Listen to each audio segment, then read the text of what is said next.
Yes, we're live. We're live. We're here. Good afternoon, brothers and sisters. We're back with you. We have a program with you today. Um, we've had a program uh, waiting to get everything started, and we've been talking about different aspects of our ancient cosmology. And we're going to be looking at the Dogons today, the Dogon cosmology and how that relates with ancient Egyptian cosmology and how it relates with ancient African cosmology. And ancient Egyptian and ancient African cosmology are really one and the same. They're not different. And we were talking about the families, our families that are in Christianity and Islam. And somehow they see these two as different worlds, and they are.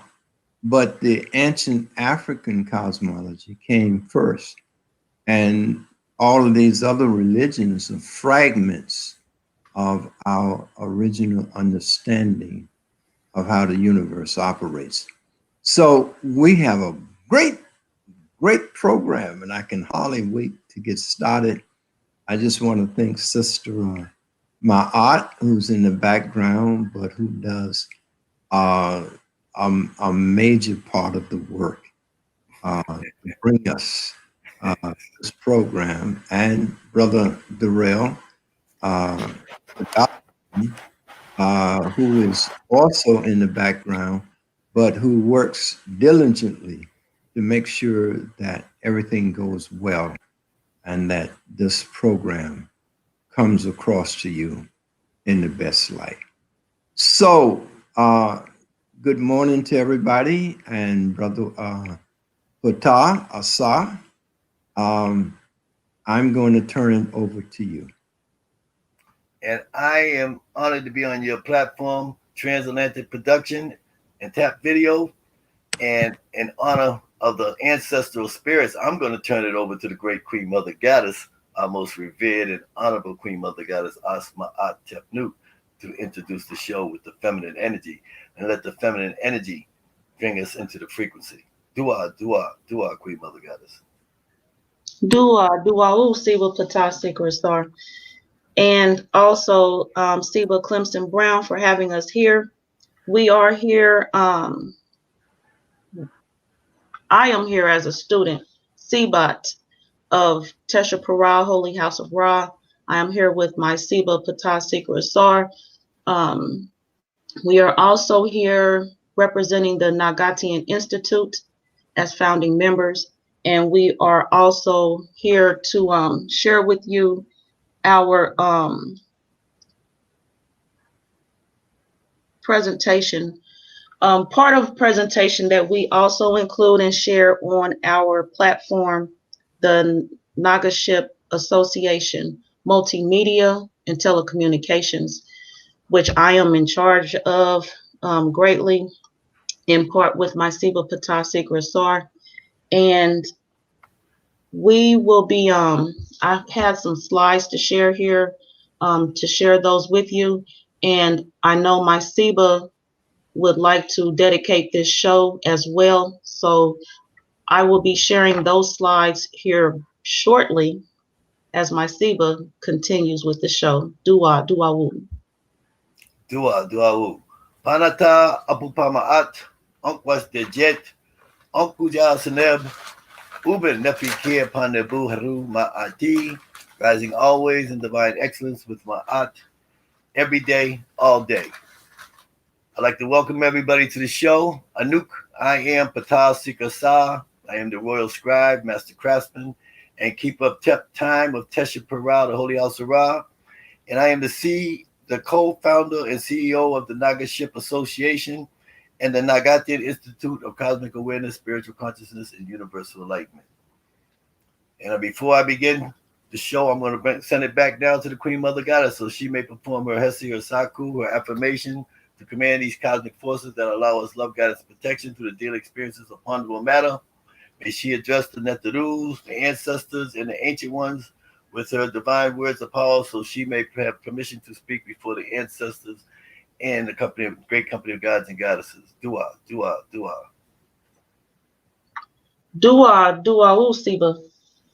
And at this time, I will present my Hesi. Hetepu, Dua, Duau, Anezarek Ramech, Em Hotep. Greetings and divine greatness, divine excellence to the first families, to my Nagas, Shimsahurus, Nesubitis, Mutnatarts, Sibas, Sibats, and Hamets, the immortal ones of Ma'at cherished, phenomenon of precession, new age order, great golden age of Ma'at Ptah Asar, and to all citizens, descendants of the Nile Valley Cultural Cosmic Collective Consciousness Spirituality. O Ra Never Tesha Ra, the she and he, the mother and father of all existence, master and possessor of light and radiation, of heat and movement. We ask that you bless us humble servants for Ankh life being now present, for we seek the counsel of the ancient ones and practice daily the ancient Ma'atian ways and ancient Ma'atian truths. We Yes, strive in evermore case you want to watch us. to become one with thee in this world and in the Yes. existence to come. We ask that you bless us on this, the 72nd Haru after the helical rising, 288 Harus remaining until Ubin Soptit Cyrus rising, Ubuat Samai Tawi, Wet Rin Pet Digit Heb, the 36th Haru, 2nd Abet Arinunet, 4th Haru of Heru, the 12th Haru, 3rd Abet, 1st season of Shamu, Renpet year number 10, AFNK/ST, after founding of New Kemet, Naga Kemet, Samai Tawi, phenomenon of precession, New Age order, Great Golden Age of Ma'at Ptah Asar. We ask that you bless our families and friends and all those of us who gather together to worship in your most holy, sacred, and glorious ancient Tamarian name of Ra Never Tesha Ra. For in the art of seeking you there is much comfort. So as it is spoken, so shall it be written. So let it be done, so shall it be, for now and forever forward. Ra Never Tesha Ra, Pamatara Pu Pama'at, Ankwaz Dejed, Anku Jasaneb, Uben Nefer Iker Panebu, Haru Ma'ati, rising always in divine excellence with Ma'at, every day, all day, Dua, Dua Wu. Dua, dua, dua, Queen Mother Goddess. Your words are Machiru. They are true of voice. You are victorious and righteously great. You have commanded the cosmic forces that allow us love, guidance, protection through the daily experiences of ponderable matter. You have presented your Hesi to the Saku. You have presented your Hesi to the Netherus, the ancestors, and the ancient ones, and it is splendid to their ears, and we say to you, dua, dua, dua. And now I shall perform my Hesi. I would like to ask everybody in the queue to please put the mute your speakers, Yes, please. we're Everybody, on. mute your speakers. We're on. I shall now pronounce my Hesi, my Saku, my affirmation to command the cosmic forces that allow us love, guidance, protection through the daily experience of ponderable matter. Before I do this, I will say that we are dedicating this show here today on Transatlantic Production Tap Video to our great transition ancestor, Hedi Khepri of the White and Gold Lotus Temple, Shrine of Amen Ra, and his Kemet, the Queen Mother Goddess, As Ma'at Mary Amen. And I shall call upon our great ancestors for permission to speak.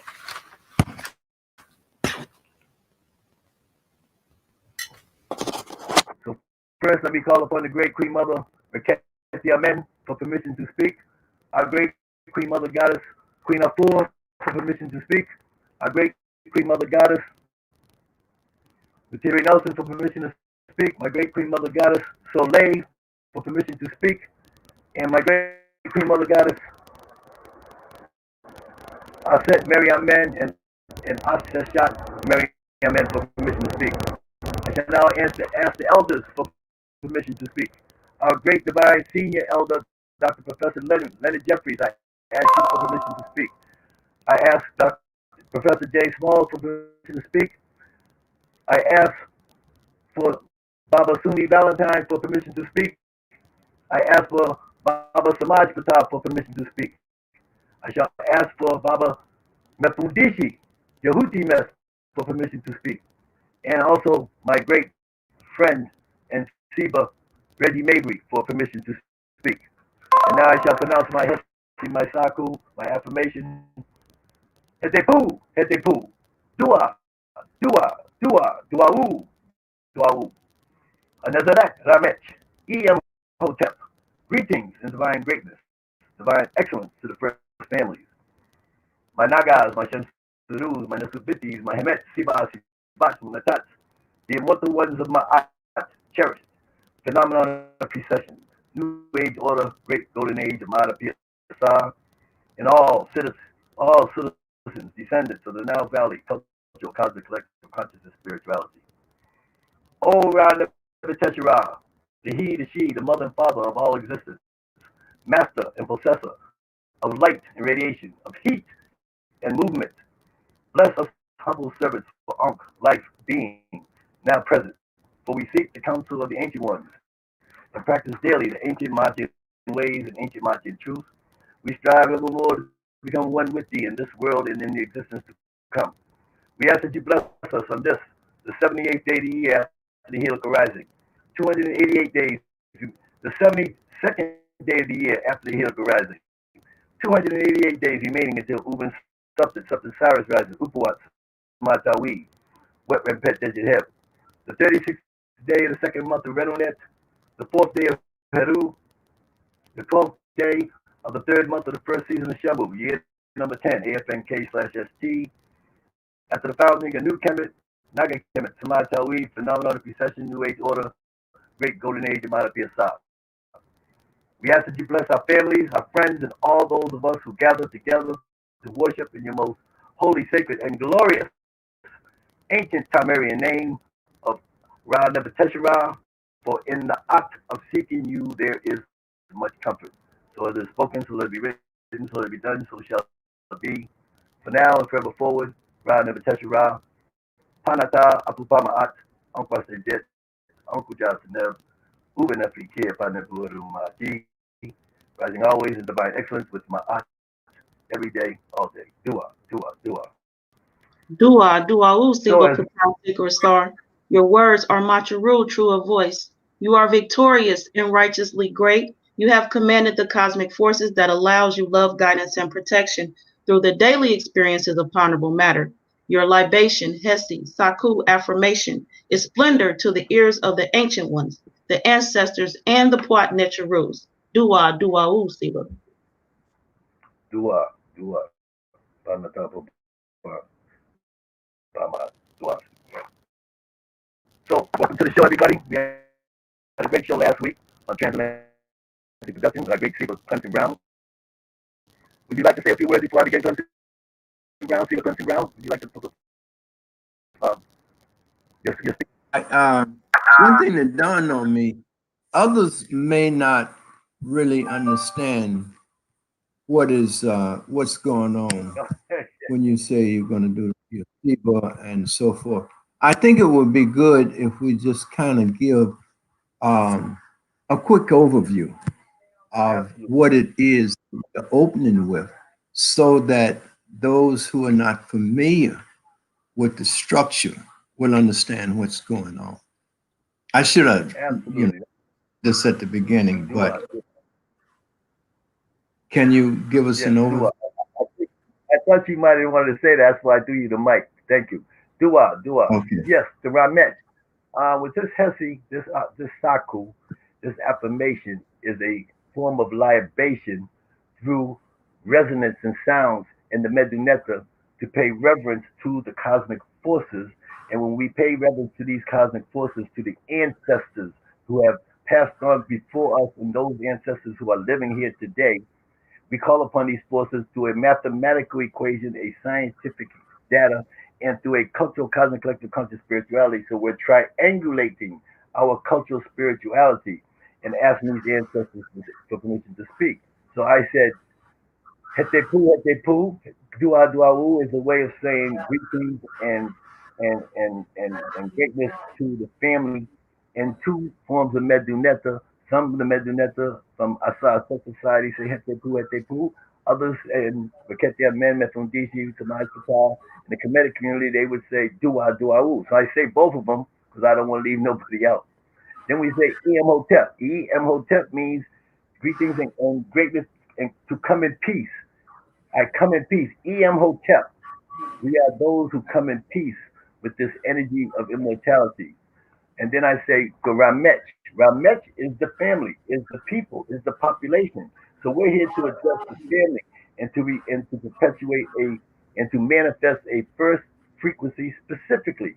So these are primordial temple discipline rules of engagement. So I said to the first families, and the first family means that this is a new age order, the great golden age of Ptah Asar. And we have just transitioned, we as a people, from the old age to the new age. So we are the first families, not the president of the United States. He's the first family of that corporation of the United States of America. But we exist on cosmic laws, on cosmic principles, and we manifest ourselves in cosmic frequencies. And so to tune ourselves to this frequency, we are the first families of this new age order. And this new age order produces the divine resonance of immortality and to ensure us that there is life after transition and there is a rebirth in our spiritual belief system. So we're going to demonstrate this within the Dogon cosmology and African spirituality as we go along. We just want to break down the Hesi.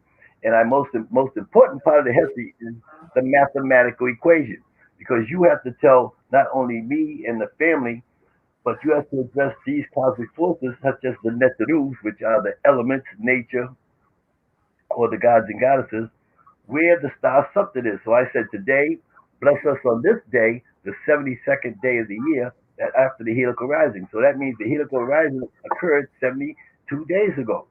That means that there are 288 days remaining until Ubin Suptit, Suptit Cyrus rising. Ubin means to rise, Suptit is the stars. Ubin Suptit, Suptit Cyrus rising. Wet Renpet, Upawat Samatawi, Wet Renpet Dejiheb is why we dedicated this show to our great Siva and transition ancestor Hedi Kafra, because Upawat means the opening of the ways, the opener. And Wet Ren Pet means Wet Ren Pet means of the Wet Ren Pet means of the first unified Kamatawi. Ren Pet Dejit Heb, Dejit means stability and Heb means festival. So we're celebrating this festival as a unified family in this new age order, because we can no longer afford to be divided and undecided. We must become united in the Abakaku spirit of the Samatawi, the union, the divine union of the Samatawi. And so that Hesi is designed to gather this mobilization of us Ramet, the family member who are awakening to our spiritual and our frequencies and to our pineal glands and the chakras. And we're bringing everything together to produce this frequency and energy so that we may preserve our way of life for the next 26,000 years to come, the next great cycle and the great cycle and the great cycle after that. So that is basically an introduction to what we just performed as a Hesi. We called upon our ancestors and paid tribute to our ancestors that have passed before us and who are present here, and the elders, to always praise the elders, and the feminine energy, to the Queen Mother goddesses, are the first who we pay our tribute to, because we came from the wombs of the Queen Mother, and we shall return to the womb of the cosmic, invisible, and biblical cord, which is that Milky Way galaxy that connects to that black hole. That Milky Way galaxy has a Milky Way band, or the arm, or about quadrant of the Milky Way galaxy. We want to connect to that to continue our ascension into immortality. So this is what the Hesi was as we begin the show. Thank you very much. What we want to do now to go into the Dogon cosmology. Who are the Dogon? Who are the Dogon people? How do they relate to us as an African people?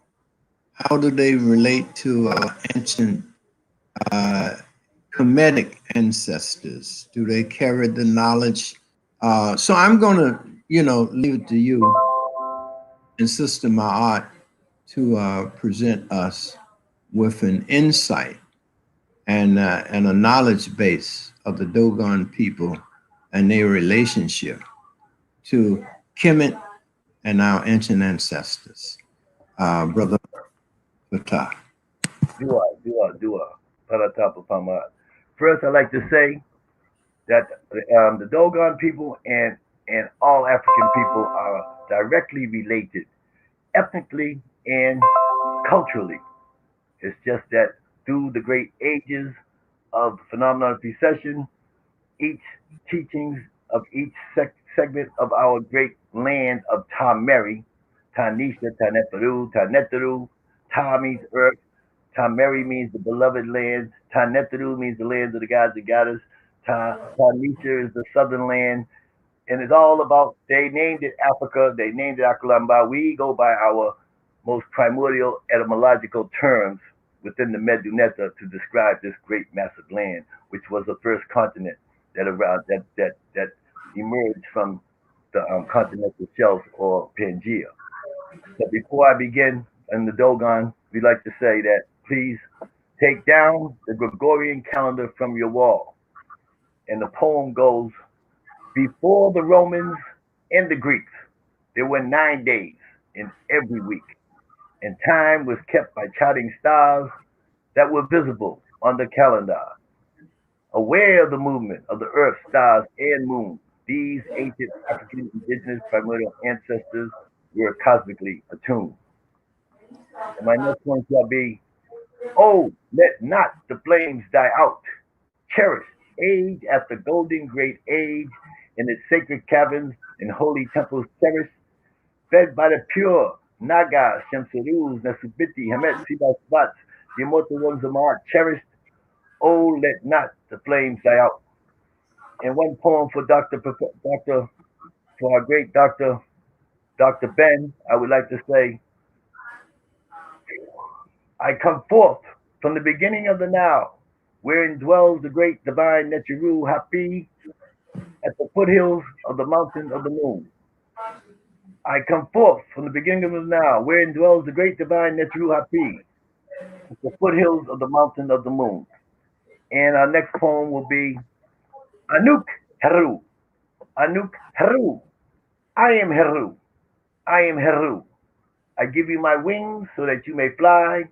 I give you my eyes so that you will never die.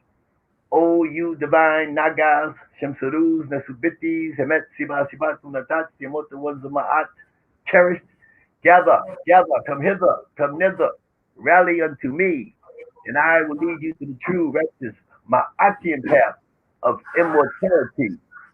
Follow the movement of the stars, Subtit, Cyrus, and Ra, and you will find yourself in a perfect state in space and time. Acknowledge the divine cosmic environment that you are seeing, and you will desire to acquire the ability to experience the phenomenon of being. Dua. And of course, we'll leave the last one for Dr. John Henry Clark, where he says, that which does not bring about your liberation or immortality was designed specifically to ensure your mental, physical, and spiritual subjugation, and therefore must be sent, tossed, thrown away into the ash can, icebox of European history, predicated upon the Hellenistic doctrines of inhumanity. Dua. Thank you for allowing me this time just for a little poetry to bring some frequency in. Because we're going to start the show a little different today because I usually frequentize everybody with the Livet, the 5 rules of the Livet. But we're going to go right into, you can tune into the last program and you'll get the Livet. But remember, this is first frequency specifically.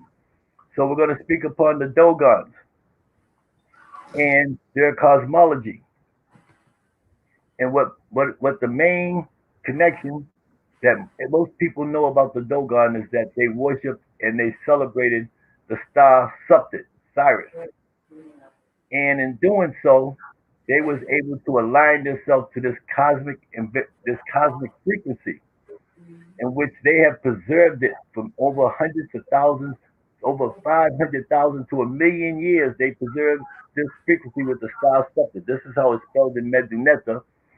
And the picture before that, you've seen the dance that they do using the Ka Naga mask. That's the Ka Naga mask.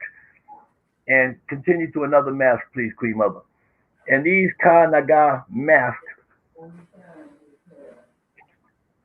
are symbolic of the cultural and ethnic unity of all African or Tamarian people, East Africa, West Africa, South Africa, and so on and so forth.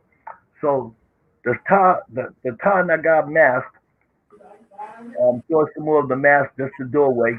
The mask has a huge has a figure in the middle, and around the figure there are four body parts: two legs coming out the bottom, going down, and two hands going up.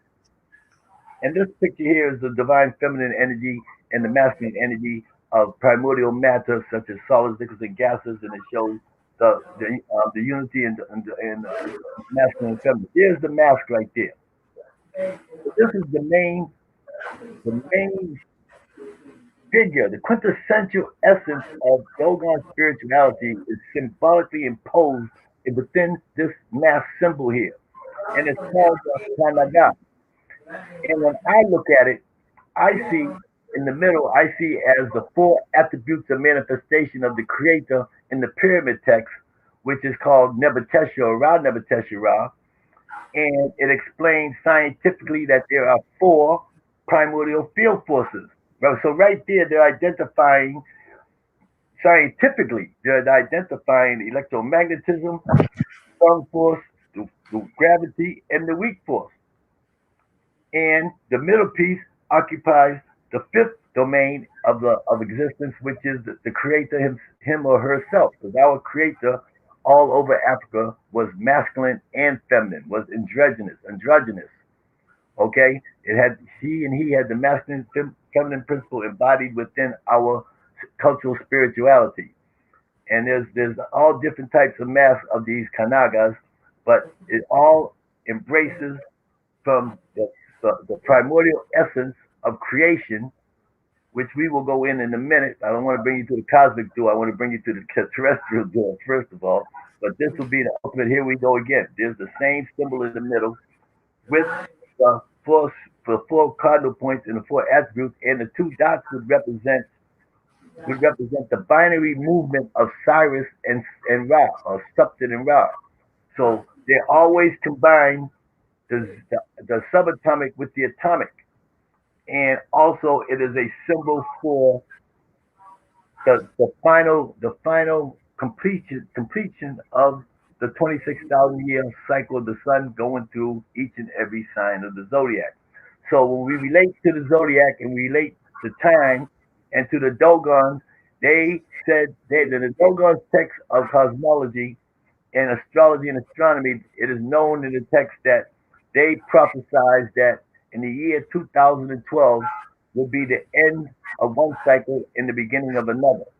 Now, most people misinterpreted this prophecy by saying it would be the end of the world, doomsday, and so on and so forth. But in our cultural, cosmic, collective conscious spirituality, we knew the end of one cycle was the beginning of another. So this is also in sequence with the Mayan long count. The Mayan long count also says that in 2012 it will be an end of one cycle and the beginning of another.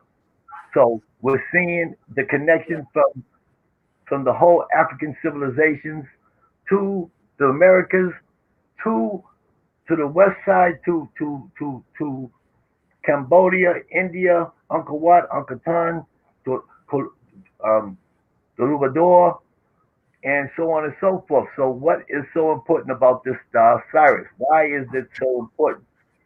Well, first of all, we know it to be the brightest star in the sky at all times. So, And second of all, we know that our sun and Cyrus does a binary dance.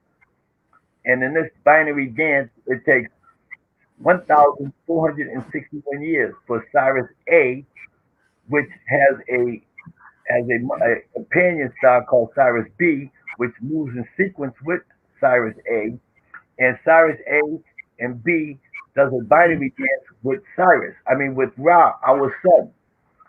And in this way, we're able to tell time. This is the whole relationship between the star and the sun, is how to tell cosmic time. This is what we must do as a people today to attune ourselves to the frequency of this star Cyrus, is to combine it with our cultural cosmic collective conscious spirituality. So what's important about the star Cyrus, or Suptit as is known in Medunetta, is that it rises with the sun together once every 360 or 365 days, depending upon the rotation of the Earth, for 24 hours and 35 minutes in every day, or 24 hours in every day. Of course, 24 hours and 35 minutes means the annual orbit is 360 days, and 24 hours in every day Earth cycle, like we have today, the hours are 24 hours in every day. So that means there's 365 and a quarter days in every year. So as we relate to this time cycle of the rotation of the Earth, that the Earth has three motions. It rotates on its axis, it revolves around the sun, and then it's tilted 23.5 degrees from vertical, which allows it to wobble. And this wobble is one wobble is 26,000 years. And we know or think that it is because of the combined gravitational pull of the moon, the sun, and the star Suptit, and Orion, and the Pleiades, which is all with our quadrant of the Milky Way galaxy, which connects us to this phenomenon of precession. So as we begin to break down the mathematics, we can break down the mathematics from to the 26,000 years in which the Dogons claimed it was is 26,000 years, but it's misinterpreted in the teachings that you know today that they say it's 25,000 years. But we know because of the mud cliff dwellings. Please show us some of the mud cliff dwellings that are on the side of the mountains in Mali with the Dogons, and you'll see that most of these, or almost all of these, are orientated to the rising of the sun, Ra, and to the positioning of the helical rising when Ra and something rises together, which indicates that our Earth has made one complete revolution around the sun, which is the annual orbit, in which now they can applicate within the seasons, so they know when to plant the seed. So this is the most parched land that you can find, but yet they have the best harvest that you can find in West Africa.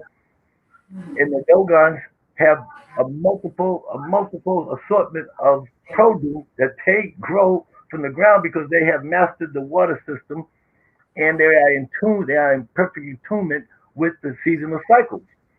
So they definitely was in tune with the lunar cycle calendar, which is an agricultural calendar. But not only the lunar cycle calendar, they was in tune with the solar and the sidereal cycle calendar. So the Cyrus is the calendar for Cyrus is called a sidereal year. And a sidereal year means that the star broke the plane, traversed the ecliptic plane, and returned to its original position in respect to the fixed stars is 8,766 hours. And when we use these mathematical equations as our geodite, then we're able to deduce a mathematical equation in which there was 10 months in a year, there was 4 weeks in a month, 9 days a week, and 8,766 hours in every year. That's a solar and a sidereal calendar. Combined with the lunar calendar, they was in perfect frequency with the universe. And this also allowed them to to to to perpetuate and manifest our cultural spirituality. So to reach the spirituality, you first must equate a mathematical equation in order to sustain your living, your life, and the people. And so they've done this, and they've done this with the sidereal calendar. So now they have to applicate this sidereal calendar to their spirituality to find out who am I, Where do I come from? Why am I here? And where am I going? There is a symbol right there that is most prominent in Dogon cosmology. And as you see, the symbol is there. Some people do the three stars of Orion's belt there. But them two stars at the bottom register, that schematic, you see two circles, which represents Ra and Cyrus having doing a binary dance. And when you move that symbol closer together, that's actually the symbol for the European. I hate to use the word, but we even bring historical documents into this because we're talking about our story, specifically. But for those of you who have been taught mostly of the European astrology, you will see that that is the symbol for Pisces, which has the symbol of either two fishes moving in opposite direction. But the symbol for Pisces is two half circles with a line connecting it. That represents that represents the binary star movement of our sun and Cyrus. And it takes 1,261 years for it to come together to its closest point and to its opposite point until it returns again as 1,461 years, which is a true helical rising. Here we go again. Now we're going. These pictures here are representative of our cultural spirituality within the creation of the universe and the creation of origin of existence and the creation and development of the universe. And we're going to get to that right now in a minute, but let's bring back to our mathematical equation. And the mathematical equation, remember, is 8,766 hours. Remember, we are cosmic people. So we are not one-dimensional people. We do not just know our science and we keep our science to ourselves. We do not know just our mathematics and we keep it to ourselves. We are not one-dimensional in a box that we know our cultural spirituality, but we only maintain our cultural. We maintain all aspects and facets of existence at one time. Our sacred science, our divine math, our cultural spirituality, our astrology, astronomy. We have absolute accountability and star validation, and it is a global presence. It is not only in Mali, it's not only in the Dogon, it's in Senegal, it's in Ghana, it's in Togo, it's all the way into the Congo, down into the South Africa, the Hutu, the Twa, the Bantu, coming up the other side of the Congo, to Kenya, all the way up to Ethiopia, to Kemet, and the Sudan and Kemet. Every ancient megalithic architectural monument that's polygonal or polymer architectural structures. These megalithic monuments are orientated to the star scepter. Here it is built into the side of the mountain. Their mud brick buildings constructions are orientated to the spring equinox of the great golden age of their present golden age. So that means right now that there should be those buildings there that go back, some are orientated back to the constellation of Herukuti, which is the Sphinx, is 12,000 years ago. And then there's some that's orientated to Taurus, the bull, which is 6,000 years ago. And now they got some that's orientated to the last two golden ages of Amen and to Amen, which is Aries, and to Pisces, which is Uncle Set. And I would love to be there to do some field work to find out the buildings which are orientated, already has been orientated to the constellation of Ma'ana Ptah, which AKA is Aquarius, which means that that structures have been there, aligned there for over 26,000 years, not within that measly 5,000-year story that they feed you in scholarship. So we're here to disrupt that whole Gregorian chronological timeline and to give credence and validation to our ancestral supreme astrological knowledge and technology and understanding how to to relate to these celestial objects, because as above, so below. So mathematically now, what we have to do is we find out that, so we know that there are 360 days in a year on the original calendar of humankind. The Dogon calendar was based upon a 10-month cycle and it had the same 9 days in a week. It had 10 months in a year, 9 days in a week, 4 weeks in a month, and 360 days in a year.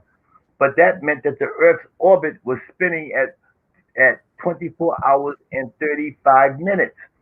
So this is what we have to be able to understand the difference between a solar and a sidereal, because we have our master, we have our mother equation. The mother equation is 8,766 hours, which takes the time for Supper Osiris to rise above the horizon, to traverse the ecliptic plane and return to its original position in respect to the fixed stars. This is how we tell time. Each and every great civilization on this planet, which was birthed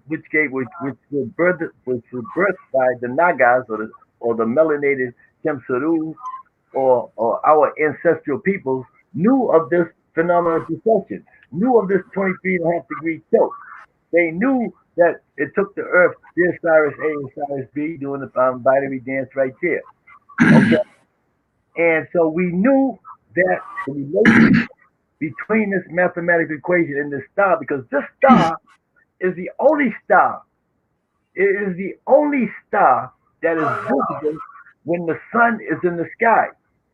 When the sun is in the sky, you do not see stars. You see stars at nighttime. The only time you see a star in the daytime is when Suptit and Ra rise. When Ra rises, and since there's Orion's belt up there, there's Orion's belt there. Okay, there's Orion's belt again. Okay, right there, Queen Mother. There's Orion's belt right there, and to the left of it, you see the dog star. They call Canis Major the dog star. Cyrus is there, and as Cyrus is rising, you see it below there. It's the dawn. It's dawning now, and so when the sun rises, all the rest of the stars they dim out because of the brightness of the sun. But Cyrus is still visible. And when you see the sun, when our ancestors saw the sun and the star at the same time, they knew that to indicate scientifically and mathematically that our Earth has made one complete revolution around the sun. So we call that the red pet, or you know it as New Year's. So this is how our ancestors told time all throughout this whole planet. Now, of course, we've been Hellenized and lobotomized. We think we got to go down to Times Square and watch this mechanical ball ascend or descend. I have no idea which way it goes because I do not watch it. But that we have a mechanical ball that tells you when it's the New Year. Show us the calendars, the Kemet threes, Queen Mother, the seasonal calendar, so that we can see how the disruption became and how the spirituality of all African civilizations became separated. Is because of the calendar system. So we know that spring in Africa is in September. So here it is here. Akhet on the left right there, the one you just had, Queen Mother. Yeah. That one there. You have next year. Okay, right there is good. You have Akhet on the left is the first month of the first season. But we know Akhet cannot be the first season.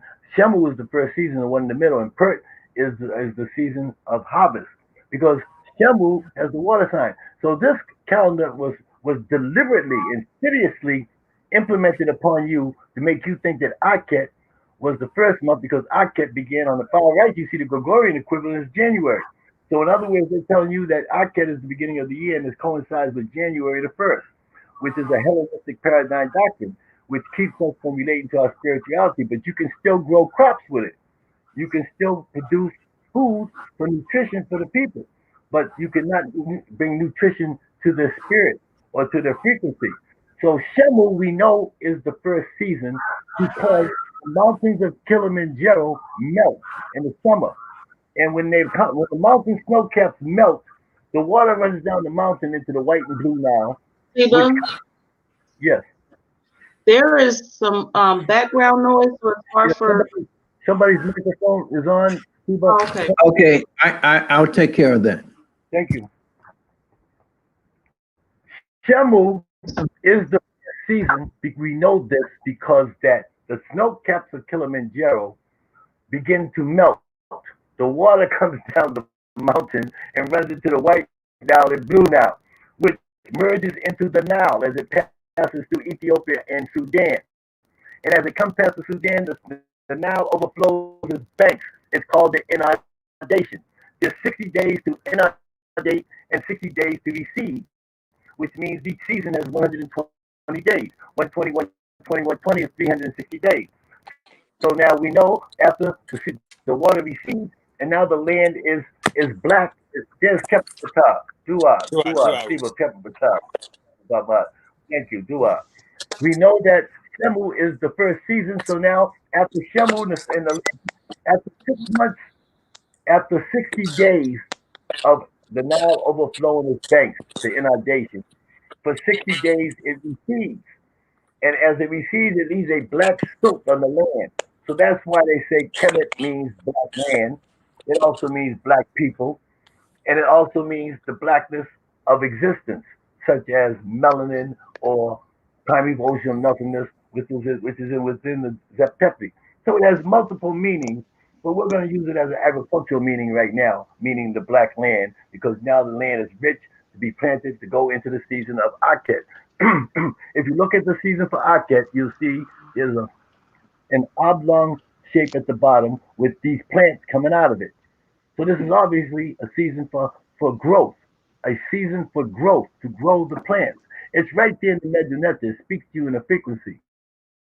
So for someone to even misjudge that as January shows that the infiltration into the teaching is very, very much alive right now. That somebody is trying to lead us away from our divine spirituality. And then we know that the bottom part says prayer with the T, with the prick. And prick, with just two legs underneath, it's supposed to be little three dots out of it. It's don't belong there. It's supposed to be some legs there. Two little small Okay, feet, it's good. which means to come forth. So Pert means to come forth, and that is the season of harvest. This is planting seed as Pert. So they have it all mixed up here, and this is the reason why the Kemetic calendar is no longer sufficient and it no longer applicates itself on a global level because it has isolated itself into a lunar cycle calendar. But you can grow good food with it. Don't get me wrong. You can grow some of the best food in the world with this calendar, but you cannot find your cultural collective consciousness spirituality, which the Dogons, which we are ethically and culturally unified with the Dogons and all West African civilizations and in Central Africa and the Congo. Are you trying to speak on Custom Ground because your speaker's off? Otherwise, I can't hear you. Um, can we? Oh, go ahead, Steve. Yes. Okay. All right, that's better. Go ahead. I'm sorry. Okay. So that's all right. I seen your lips moving. I didn't know if you were speaking or not. Your microphone was off. I just want to make sure we don't that the host is heard. Okay. so now, and I'll just try to get everybody to understand how this works. So when the now in our date, the snow caps of Kilimanjaro melt from the mountain of Mill Kilimanjaro. The water runs down into White and Blue Nile, into the Nile, and it comes up through Ethiopia and the Sudan, and it overflows its banks in our date at the same time that the water overflows its banks. The sun and the star rises together in horizon. The heat of the rising occurs at the same time. That's how it's almost impossible for melanated people not to see this because the Nile regulates all things. You have to the Nile. If you're not regulating with the Nile, your land and your adobe or your structure of living could be inundated with water. So, and then you see the star and the sun rise together, and mathematically and scientifically, we knew this was the Ren Pet. And this is a frequency now. Now we're dealing with the cosmic frequency that's lining us up. Okay? And so on these days, mathematically, there's 360 days in a year because the Earth is moving at 24 hours and 35 minutes. That means on its axis, which means it's rotating at 360 days. So these extra 5 days, they call at the bottom. You see it says Wet Renpet, 5 days over. Now the Greeks couldn't figure out how we did this, so they just put the 5 days in the calendar and calls it an intercalendary calendar, where they take a month and just put 5 days into it. This is a Greco-Roman calendar that I'm talking about. So this is the most important time of the year of our African spirituality because at this time of the year is when the earth netches were born. It's called Wet Ren Pet. Wet means first, or Sep, or Wep, or Zep means first, depends upon who's your teacher in Medunetta. Gardner, Bulge, Reisner, Ketia, Men, Mefundishi, Around Men. But WEP, they got WEP right here, so I know that's coming from Rao Nefer. I can tell you just by the way they pronounce the Medunetta, what school or what teacher you learned this, who was the one that constructed this graph right here, or this schematic. So these 5 days left over are the most important days of the year because these are the days that the first ancestors were born from the womb of Nut and begotten of Seb. The earth got nurtured and the sky nurtured. And the only thing that separates, so now we go into our cultural spirituality. Before we bring on Brother Khepri Ptah, who's going to bring you the Dogon spirituality through sounds and resonance. I just wanted to just break this down before we go into the cosmic level afterwards. On these 5 days are the days that Earth Natures were born. So on the Gregorian calendar, which is equivalent to July 20th of the Gregorian calendar, would be day number 1 after 360 days. And on that day there, it was born the firstborn of Nut and begotten of Seb. His name was Heru Ur. The second born was Asar. The third born was Sut or Set. The fourth born was Ast, and the fifth born was Nebhet. So that brought us to the 24th, from the 20th to the 24th. And at the end of the birthday of Nebhet, after we use these days for fasting, prayer, meditating, celebration, and festival, and on the 24th day, in accordance to the Gregorian calendar, which is the equivalent of the 24th of July on the Gregorian calendar, on the next morning, the star rises with the sun, and the stars align again, starting anew the year. This star rises with Ra on the horizon, and this is an indication that scientifically that our Earth has made one complete revolution of the sun. It's very simple how our ancestors told cosmic time, as above, so below. And these are the days that we give tribute to the Earth Natures. And of course, here we go again. If you read the Medunetta from the top, from number 1, it says year, which is Rep, Renpet. The next one is Ab for month. Then we have day is Heru. Then we have the hour, Unut, the hare or rabbit sitting on the water sign, and Nut is Unut. Unut. Unut means the first hour. And of course, these are the 3 seasons with the 4 months of each 30 days, and 3 times 30. I mean, 4 times 30 is 120. 120, 120, 120 is 360. And that's how the seasonal calendar is operated. But you have to remember our calendar is solar, sidereal, and lunar. And this is the same as the Dogon people. The Dogon family has the same calendar of a solar, sidereal, and lunar, not just a solar.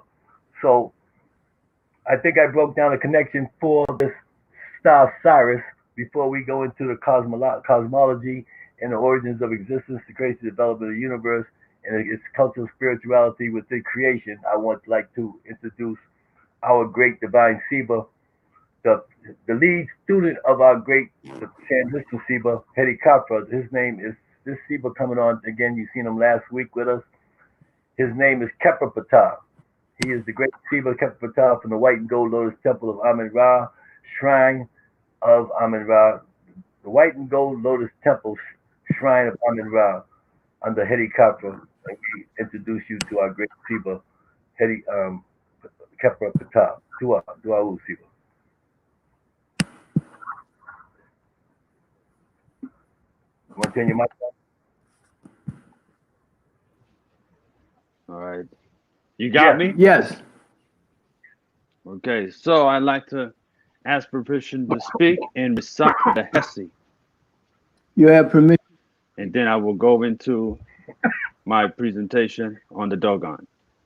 Yes, you have permission. Hatepu, Hatepu, Duau, Necharak Ramech, Imhotep. Greetings in divine greatness, divine excellence to the first families. My Nagas, Chimzu Haru, Nesud Biti, Hemet Sebas, and Sebets. Mut Neturs and Netuts, immortal ones, Ma'at, cherished phenomena of procession. New Age order, great golden age of Hapi, Asar, and all the citizens and descendants of the Nile Valley. All descendants and precedents, cultural, cosmic, collective consciousness, spirituality.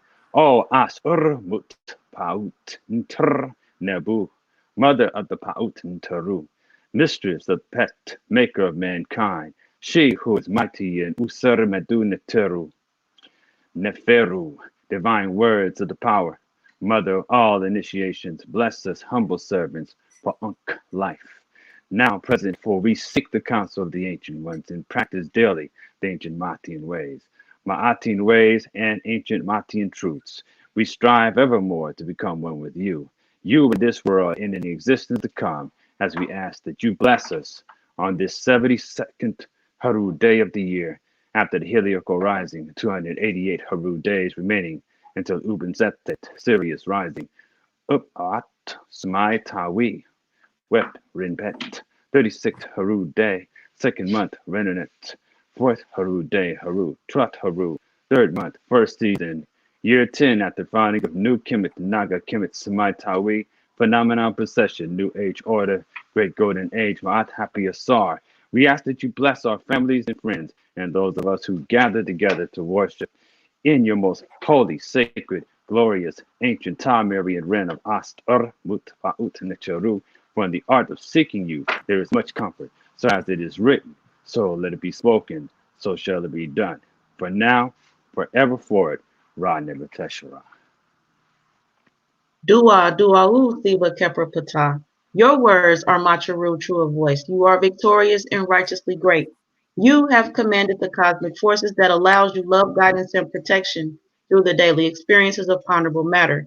Your libation, Hesi, Saku, affirmation, is splendor to the ears of the ancient ones and the Quatnecharus and the ancestors. Dua, Duau, Theba, Kepra, Ptah. Dua, Duao, Sinit Ur.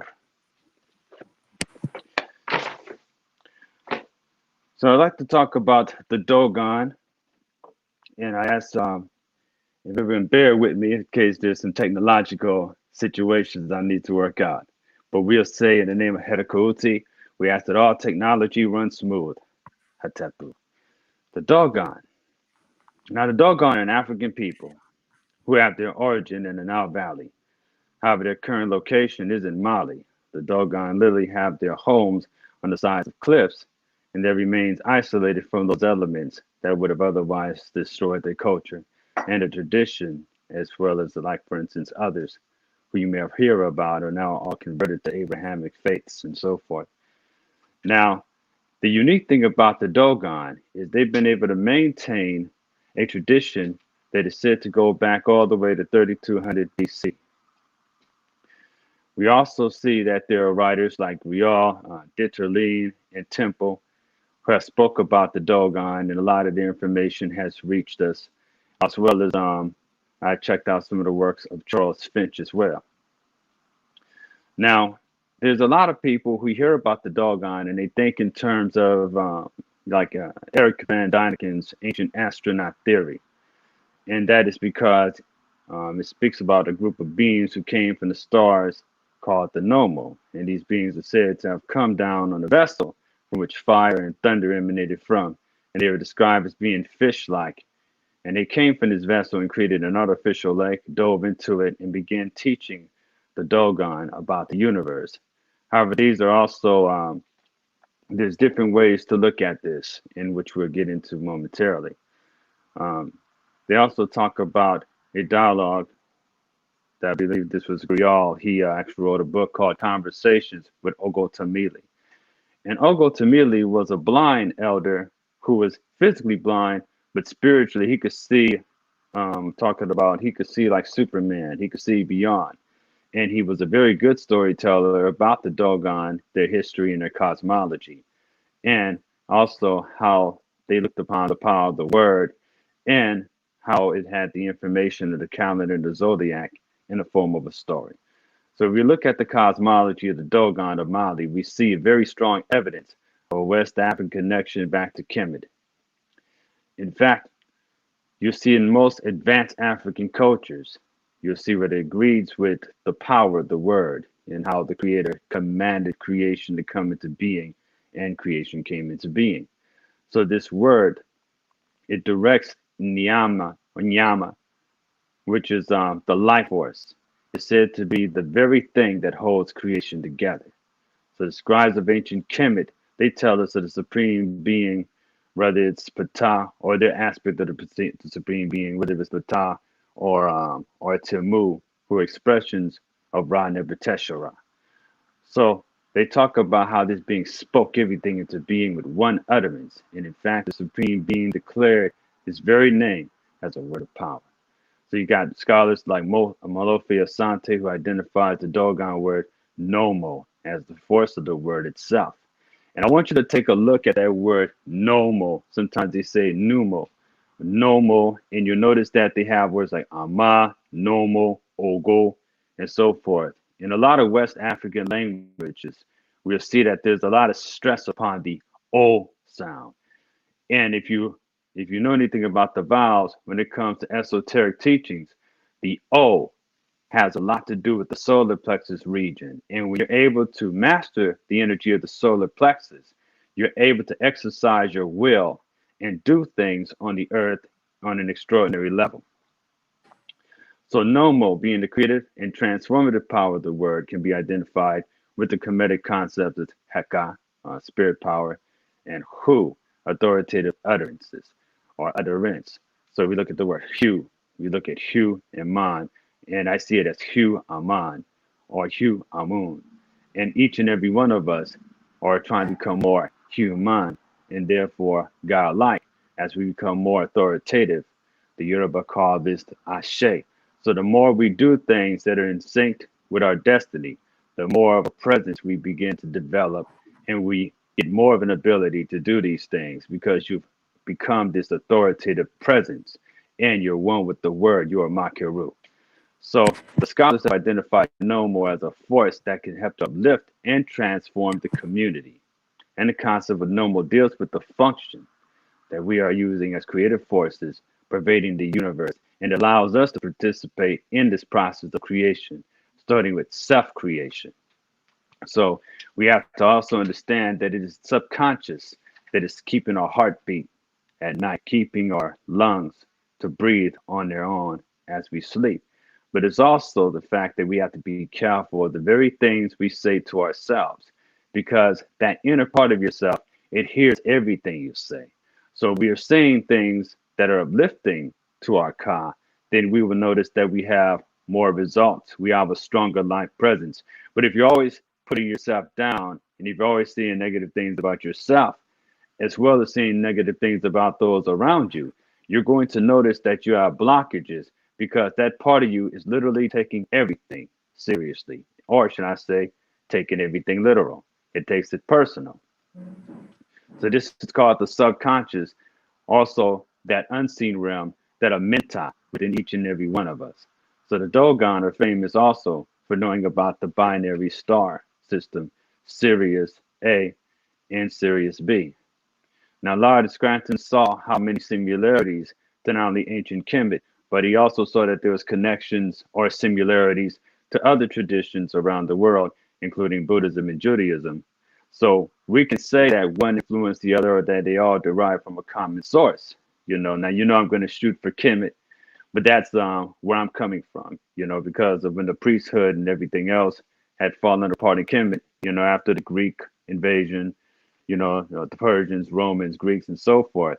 They begin to take their knowledge and spread out and even take it as far as India, Baghdad, into more of the interior of Africa. And we see evidence that they even made it to America. So Scranton was basically saying how he understands that there's a common origin. And he also talks about these two stars that he linked to Aset and Nebutet, as far as Sirius A and Sirius B.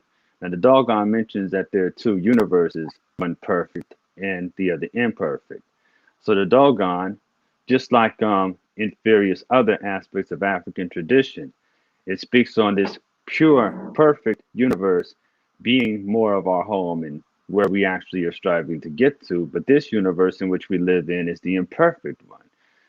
The Yorubas have a very similar concept where they talk about this universe or the realm in which we live in right now is the marketplace.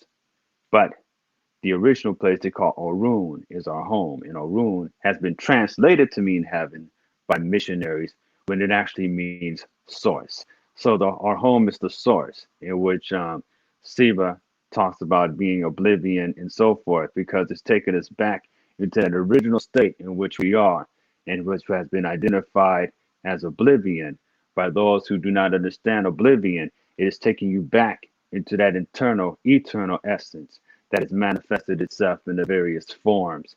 And in this realm, we see the form, and then there's the aspect of you that is formless, unchanging, and eternal.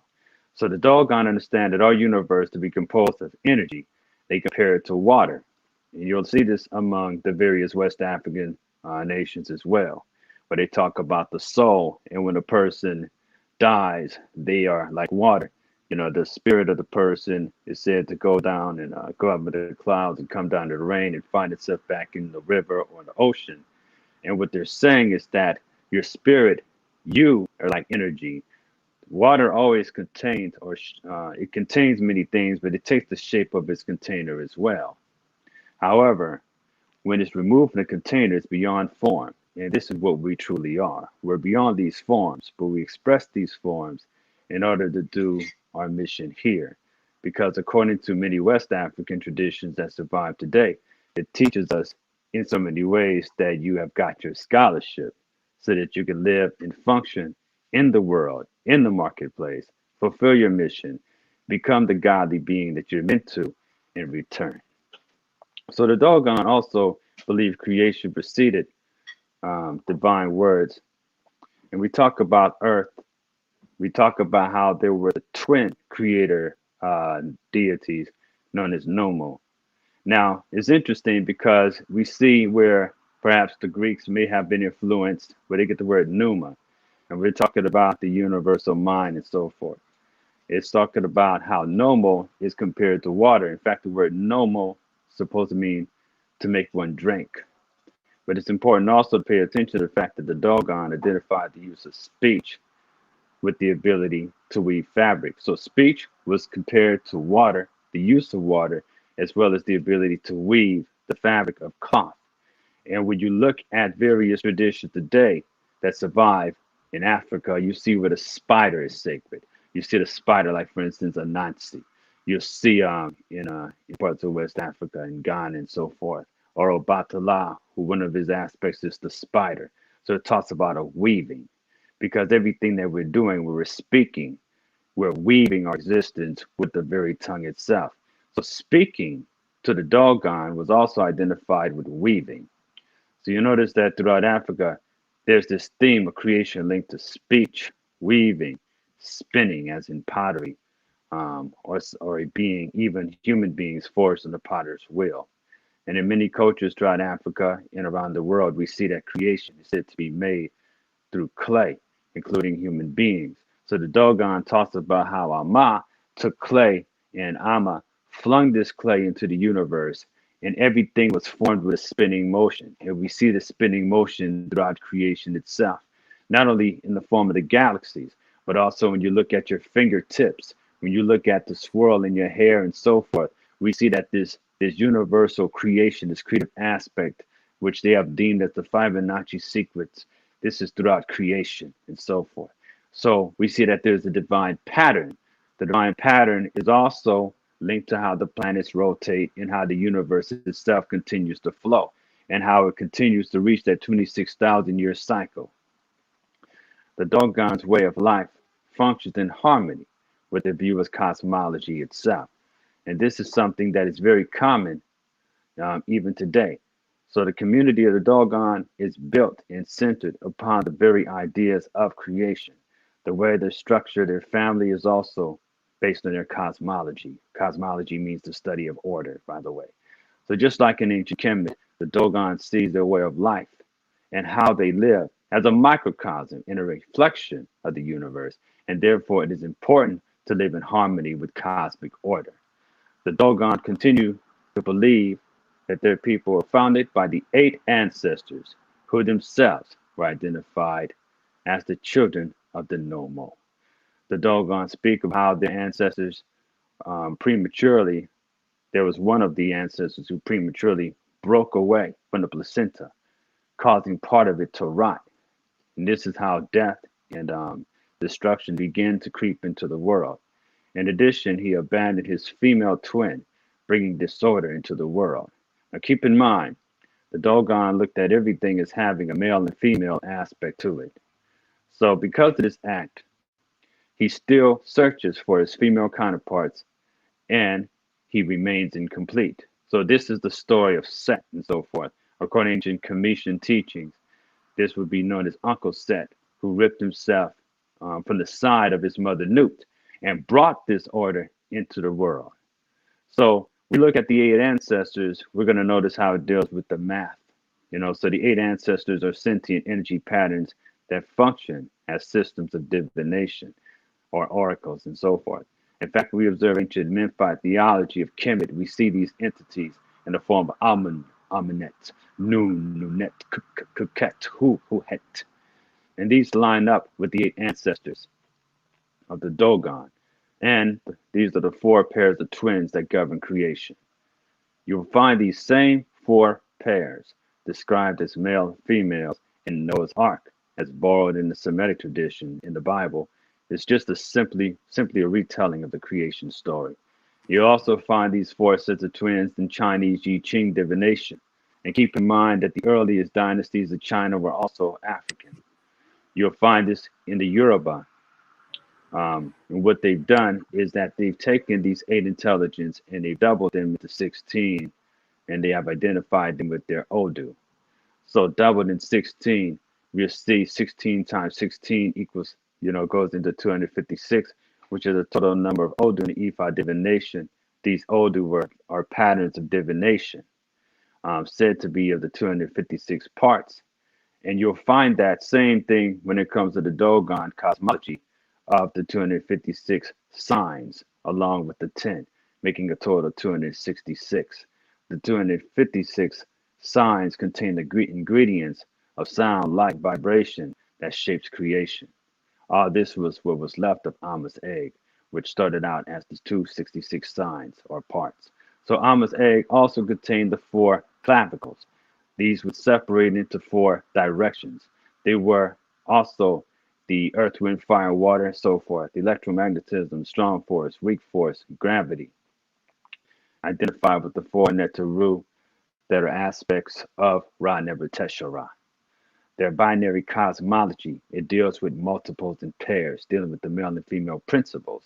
The multiples are 2 times 2, equaling 4, 2 times 4, equaling 8, 4 times 4 is 16, 16 times 16, 256, and so forth.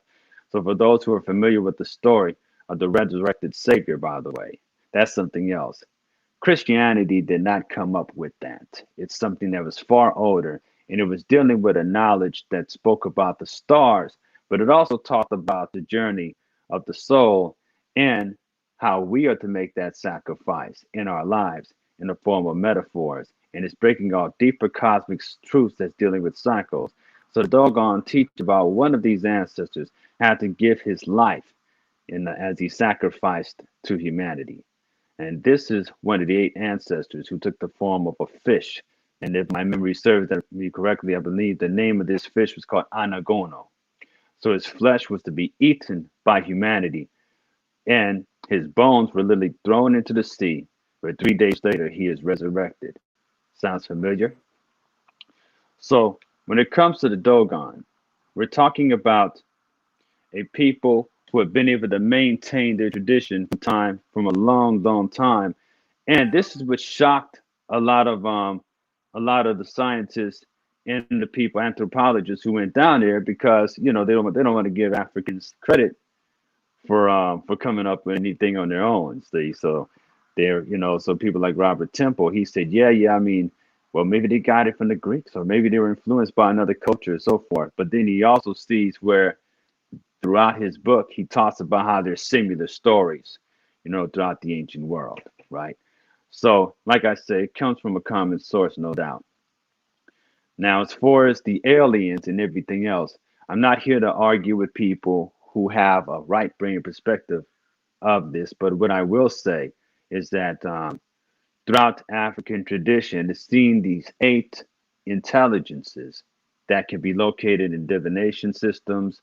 They were seen as intelligences. They were seen as living and conscious energies that teach us about the truth of the universe. And you can still find these systems today. Anybody who works with a living African system will tell you that yes, they tap into divine intelligences in which they can communicate with. And by the way, the fox or the pale fox that they speak of in the Dogon tradition, they say the fox brings disorder into the world, and because he had stolen speech from Amma, Amma punished him by stealing his tongue. So the fox or and the jackal, they can only make like these sounds. They can't do a full noise or make a full noise.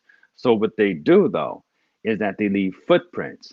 So the way the Dogon people would keep track of the teachings of Amma, or should I say the words of the divine, was through divination, where they'd trace signs in the sand and they'll put out food, and the jackal would run through these signs and they would mark the footprints and they'll read the footprints and they'll make predictions according to how the footprints land in the sand. That's how they did their divination.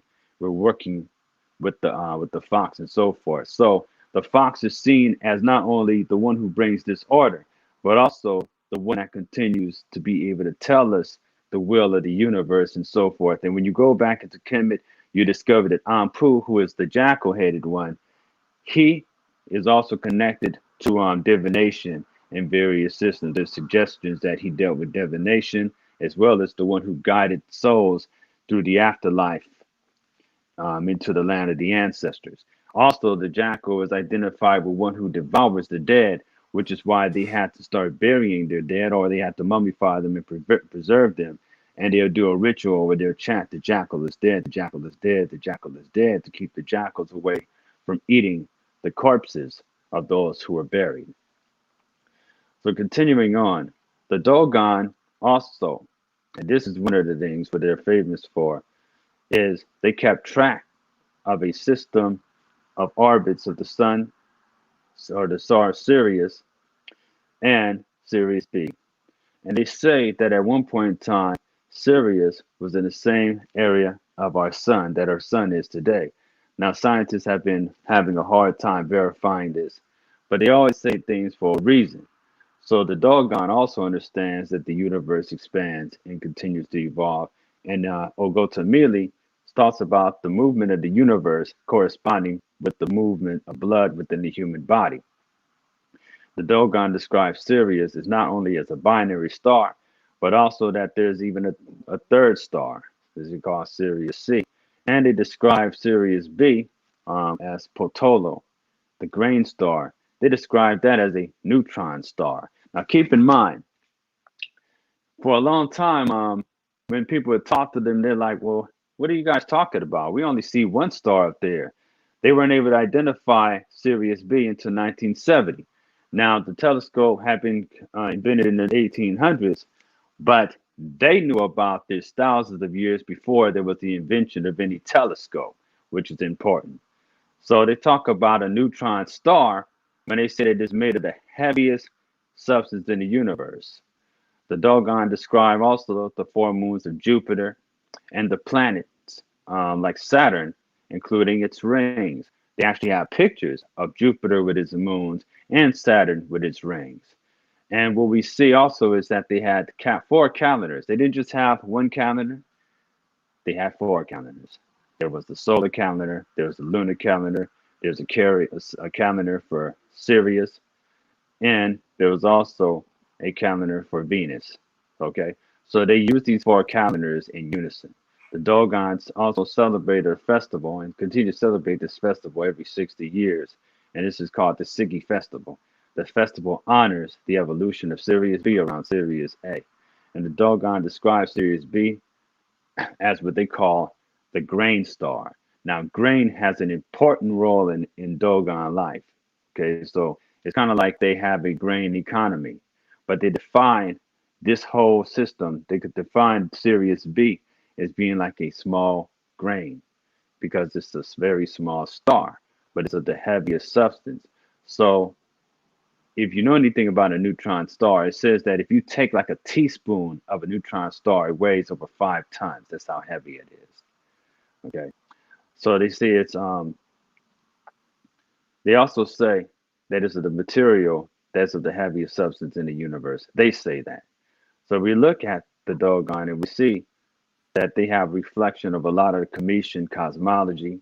The Cometians kept time to the heliacal rising of the star Septet or Sirius, Sirius A being the brightest star in the sky. Then you have Venus, where emphasis has also been added. When you look at the observation of Venus, you'll see that not only did the Dogon have a keep track of Venus, you'll see this in the Mayan tradition as well, where they put a lot of emphasis on Venus. So there's a couple of things that I wanted to talk about a little bit extra that's dealing with sound. I just want to cover a few more things. Uh, in Kemet, the priests singing hymns to the Netaru and everything else was seen as a very auspicious thing because you're activating these energies within your being. The Dogon speaks about the word. The Dogon say that when the word is utilized, it can determine even the birth of the child, whether the child is going to be male or female, and that it was the word that helped weave creation into being. So this is Nommo, which is also identified with water. And keep in mind too that it's moisture that's in the air that works as a medium in order for sound to travel. Because sound does not travel in a vacuum. You're not going out in space and you're not going to shout and be able to hear an echo or, from anywhere. There's nothing acoustic taking place in space. Okay. So there needs to be a medium. So the Dogon perhaps also were alluding to the fact that they recognize that sound travels through the waters of creation in the form of the mists and vapors in which we need in order to breathe, in the form of the oxygen that is necessary in order for us to keep and maintain our breath. So music in the human voice was seen as a unifying factor in ancient Kemet, so as it in many modern African traditions today. So something that I noticed about a lot of remaining or surviving African languages, especially in West Africa, there's a lot of emphasis on O, like Nommo. Um, the Yoruba, they speak on creation coming into being, and it is very similar to the Dogon, by the way. They talk about something very similar to Amma's egg, and they talk about how it exploded in the beginning of time and expanded into four clavicles. Very similar. It has a very similar story with the mathematics and everything else as far as the expansion and the separation and the continuity of expansion. It's talking about that in many of your West African systems. And it must be understood too that Timbuktu, the library of Timbuktu, was very close to all those areas. So a lot of the information found its way into West Africa and survives in the form of our traditions today. So you'll find these things, these same teachings in various forms, in Vodun, in Ifa, and things of that nature. And I'm saying that because a lot of people will look at Kemet and say, oh, well, there's no connection to Kemet in anything of the West African civilizations. And they use that as a way of saying, oh, well, you shouldn't want to have anything to do with ancient Kemet. Your ancestors are West African, but we're taking them back. And this is important because we're going back to primordial existence. So you don't want to just go back and deal with only part of your experience. Let's go way back. How much can you remember? Let's go way back. The indigenous people of Kemet also say that their tradition goes back 50,000 years. So nobody stays in one place for 50,000 years, okay? People have to travel. People are going to travel. People are going to trade. There were trade routes. That's how the Muslims were able to come into West Africa and eventually convert people either through enticement or by force. And a lot of times it's by force. And there's no disrespect to anyone who practices any of these religions. But we have to tell the truth about history so that we can go beyond history and tap into our story, which is beyond scholarship, but it's nagaship. So earlier I spoke about the O that you find like in Nommo, right? And also the Amma.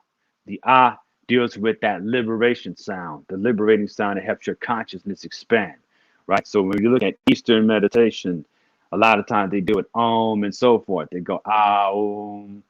So West Africa and Africa still to this day, they deal with utterances of divinity that takes you back to the source, right?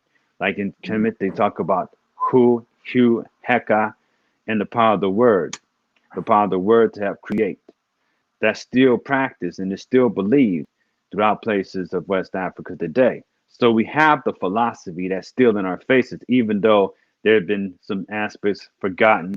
There's some things that we're dealing with due to the Hellenistic corruption and those who fled it, but they still may have carried some of it with them and so forth.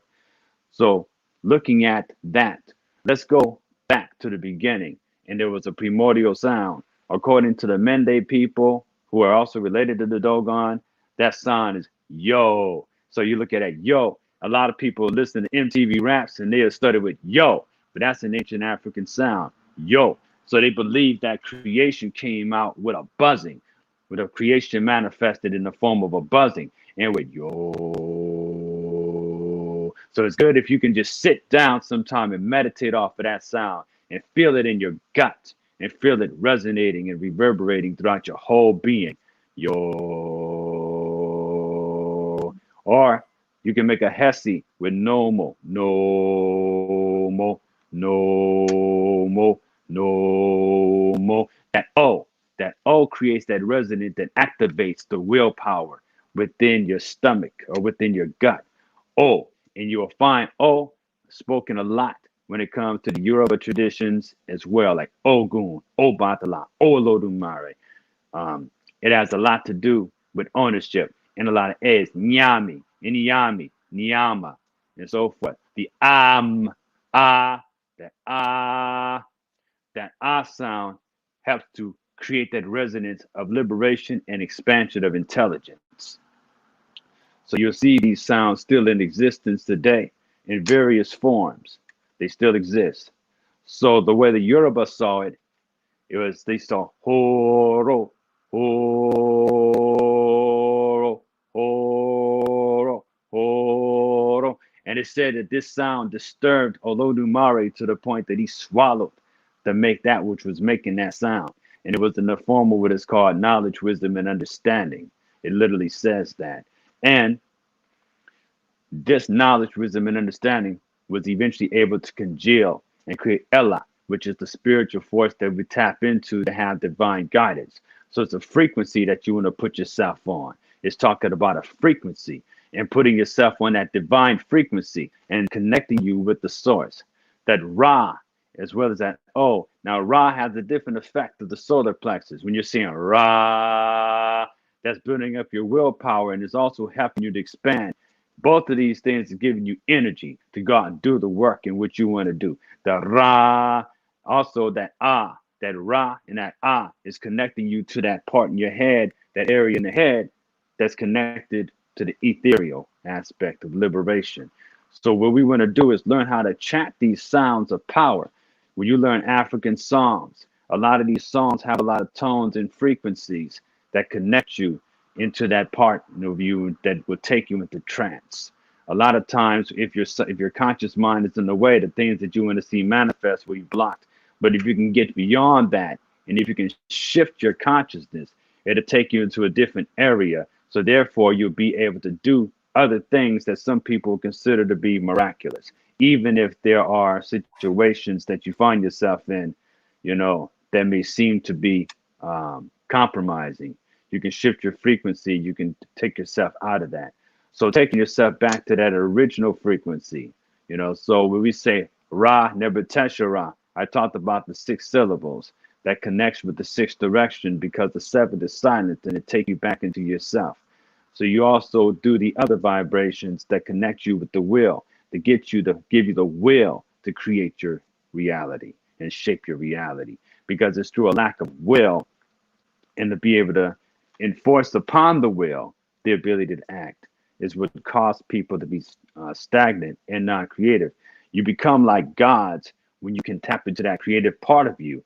Not gods, not just gods, but Neteru, because gods, that's a European word. And by the way, if you notice, there's nothing that I use when I chant or do a Hesi that starts with a letter G. Okay? You look at God, the way they have it in them. If you was to spell it in Metanetter, what you'd have is a jar holder, a rope, and a hand. And this also talks about binding one. So when we use the word God in our prayers and everything else, remember Malcolm X said something, you call on God right? When they about to put that noose around your neck, but the white man calls on God too, and God hears his prayers. So the thing about it is that you have to tap into a sound that is going to be help you release yourself, so you can seek out yourself. God, God is a guttural; it cuts off the life force, and that's why I don't use it in meditation. It's a generic term. It means something to Europeans, but that's not a word that came out of Africa. Okay, so they even removed one of the O's of good and just kept one God because nothing good about it. So we just want to tap into that primordial sequence and that primordial frequency. You got to work into the words that help you breathe. So Amma, Amma. You see, there's no G there blocking the life force, or Moon, right? Or Yo. There's nothing blocking that. You can breathe. You can breathe. These words allow you to breathe. It connects you to the breath because the Dogon talks about ill creation coming forth through bad words. So you have to tap into the higher words with the higher frequencies. So therefore, in order to tap into the first frequency, you have to transcend God. And when I say transcend, I mean in the trance that keeps you stuck. You have to trance in. You got to bring the trance to an end so you can come into the full realization and become truly awakened to the first frequency, right in Teshuvah. And I'd like to return the mic to the elder Seba, or who is ever next.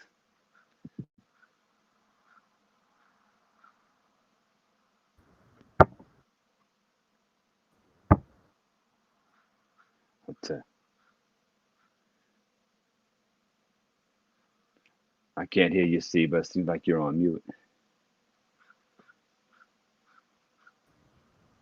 Can everybody hear me now? Yes.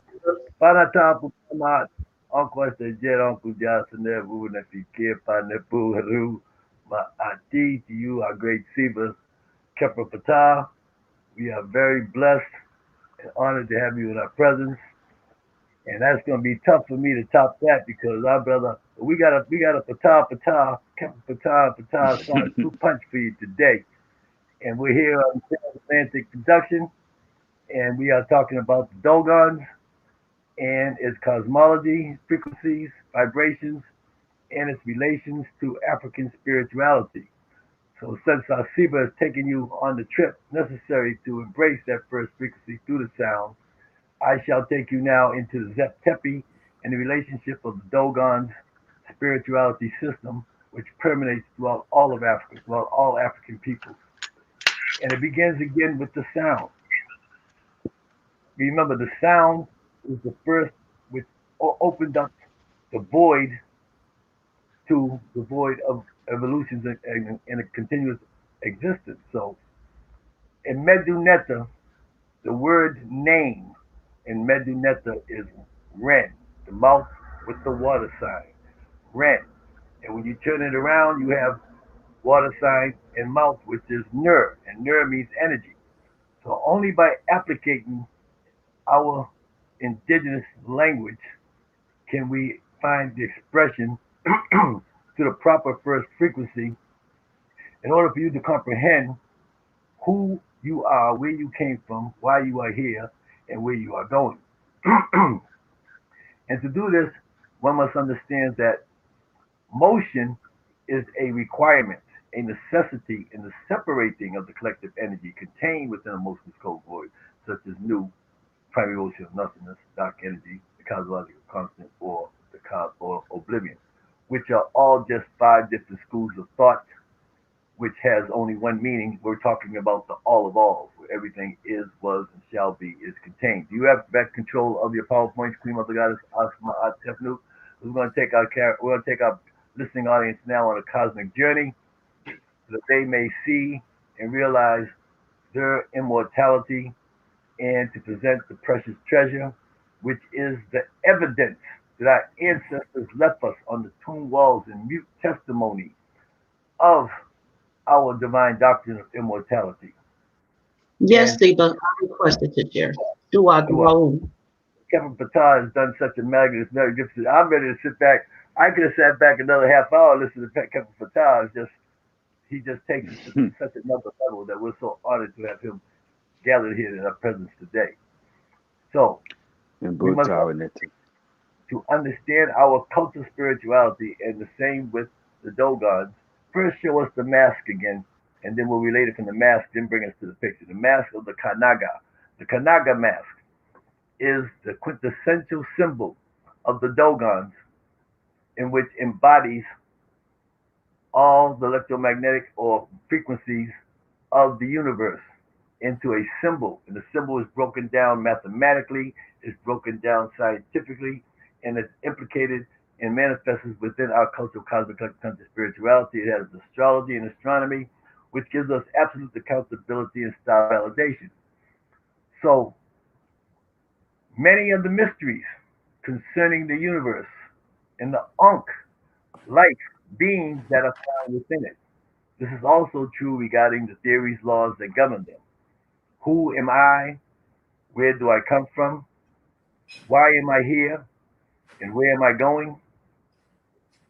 All the known and unknown forces of the universe are of one origin.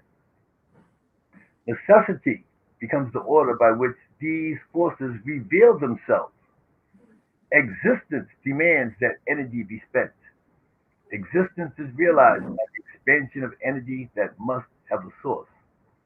In the case of our universe, Ankh, life, being, is always associated to heat and movement, but the energy that drives the entire universe is of the direct result of the self-creation of Ra Nebuchadnezzar, radiation, which produces the anomalies of attraction and repulsion, along with the phenomenons of heat and movement.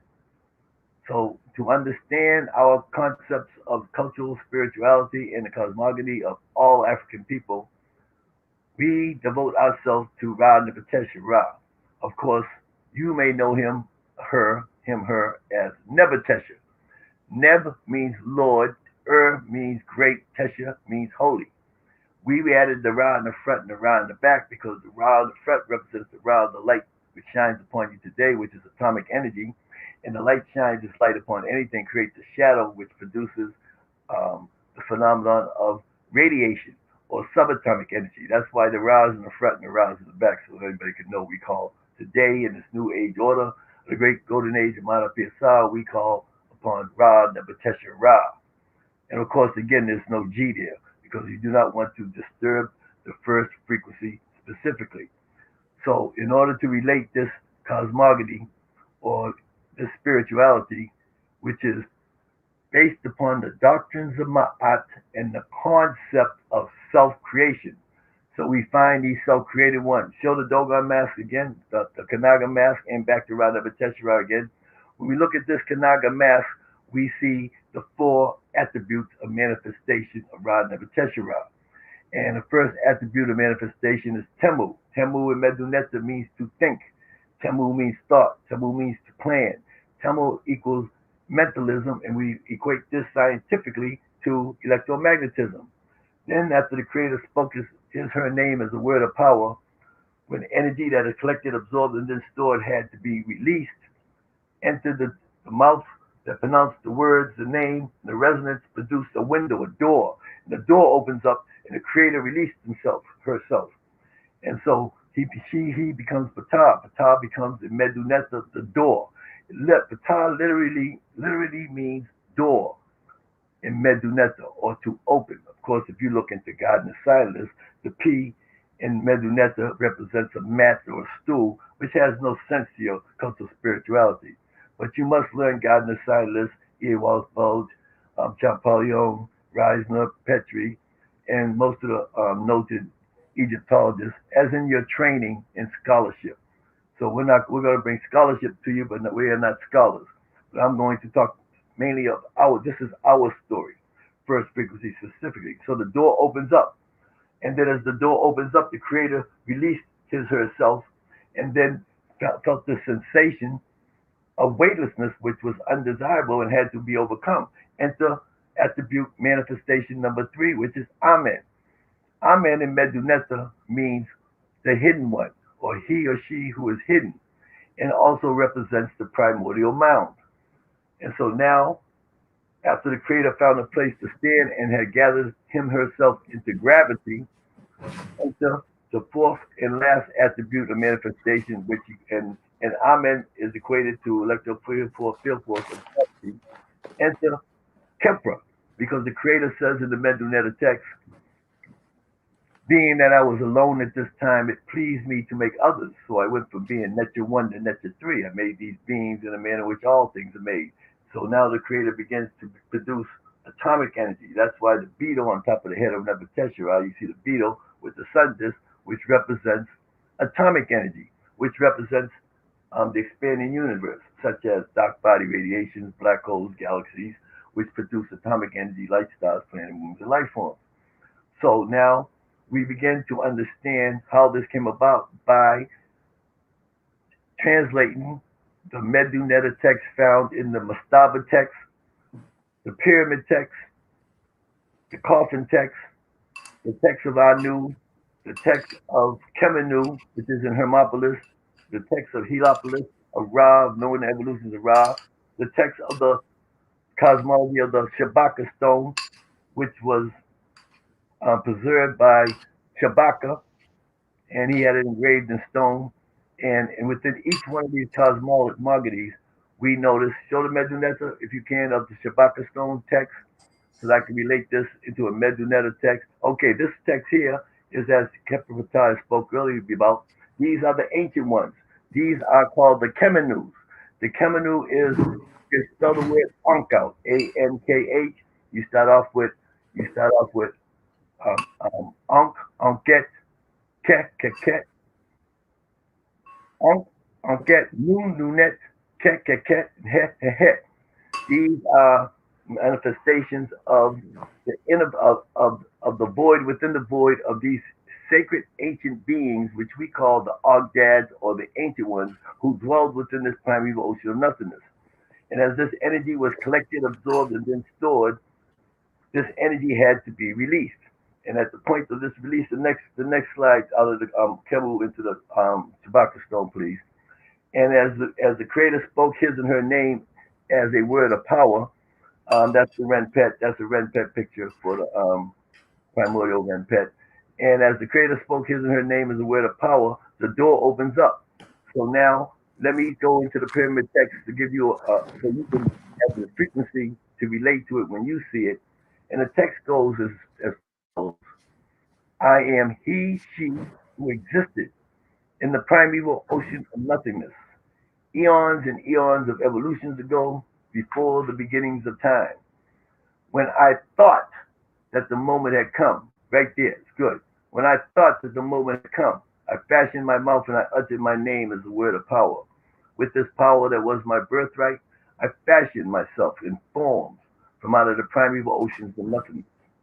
I was alone at this time. There were none others with me then. I am the beginnings of time which began when I took form and commanded the power. Now it came to pass that I found no place upon which I could stand. So I straightway brought forth for my own mind and thoughts the primeval mound from out of the primeval ocean of nothingness. Being that I was alone at this time, it pleased me to make others. So I went from being Netter 1 to Netter 3. I made these beings in a manner in which all things are made. I, Ra, Nebuchadnezzar Ra, the he, the she, the mother and father of all existence, I embraced my shadow and I grasped my member and I loved myself. I issued forth the Netter Shu and I multiplied his forms millions and millions of times.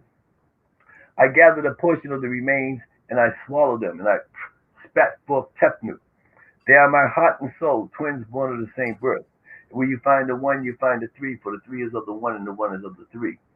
Shu and Tepnu had union and gave birth to Shu, and Tepnu gave birth to Seb, the earth, and Nut, the sky. And in similar manner, I multiplied their forms millions and millions of times. Seb and Nut, the children of Seb and Nut were the first born here on this planet, and we call the first ancestors. Their names are Heru'ur, Asar, As, Heru'ur, Asar, Sut, As the Nebhet. Asar and As gave birth to Heru, and Heru gave birth to the Shemsurus.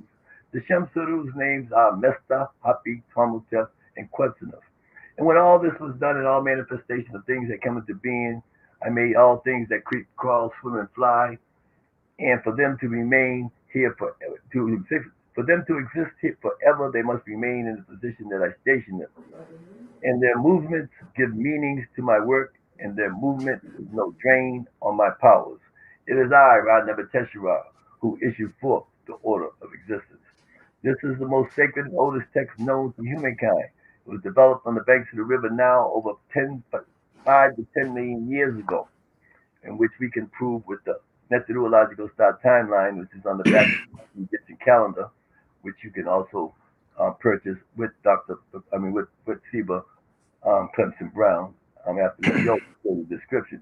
So now, if we go back to the Kanaga mass, we'll see these implementations of manifestations in which the Creator took. So all the Nogars are showing you, they're showing you the vibrations, the rhythm, the symbolism, and it's always going back to the first Septepi, to the first time.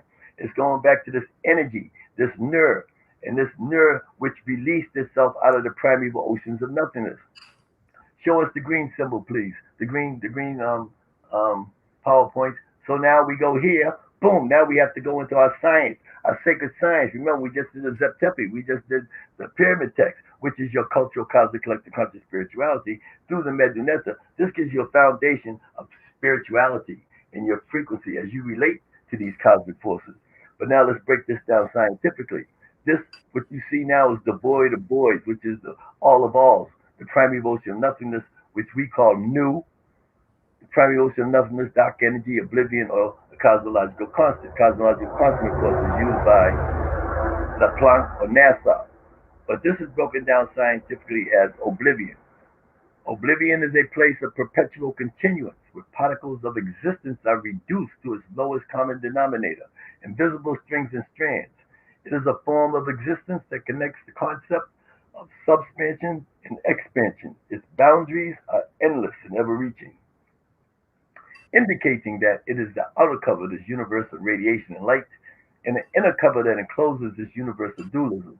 This is the place of the all of alls, the holy of holiest, that sandwiches the universe of radiation and light. This qualifies it as the place or plane where matter can be reduced, absorbed, stored for the purpose of continuous perpetuation. Where particles, please, somebody wants to turn off their microphone. Where particles of the light radiation are collected for the redistribution process involved in continuous evolution. This is how our most earliest ancient African indigenous primordial ancestors perceived, related, and also equated oblivion, the void, or the all of alls. Now, as we come from the void, we know that in the text, it says in Medunetta, and it's related scientifically, that in the beginning, there is Nur, energy, and its name is oblivion. In the end, there is Nur, energy. Its name also is oblivion. Life is derived from power, and power is the result of energy. E plus P equals L. This is the RSGUT, the Rosarian Star Grand Unification Theorem. Energy, so the Creator says, so X electron, after freeing, releasing, discharging, or escaping from oblivion, became a source of power. But because this power was dissipating, form and shape was necessary for containment, and the feeling of weightlessness then must be overcome. By the controlled emissions of waves and rays of magnetic subatomic particles in all directions after taking shape, these two basic needs were met. This is the origins of subatomic space. This is our story of the self-creation of Ra Nebuchadnezzar. Energy that was lost and now being spent was in need of replacement. This created hunger and a need for replenishment. All the energy was now being dispersed outwardly, allowing form and shape within the newly formed egg until it was forced to expand beyond itself. This created a great explosion that hurled shell bits of magnetic subatomic particles in all directions, expanding the void of space as they traveled, until finally reaching the heliopause, where they could go no further, and they collapsed upon themselves. And embracing interference creates another great explosion. A ring of gamma now surrounds the universe. The universe, in this manner, the universe was developed and laws of motions were set into being.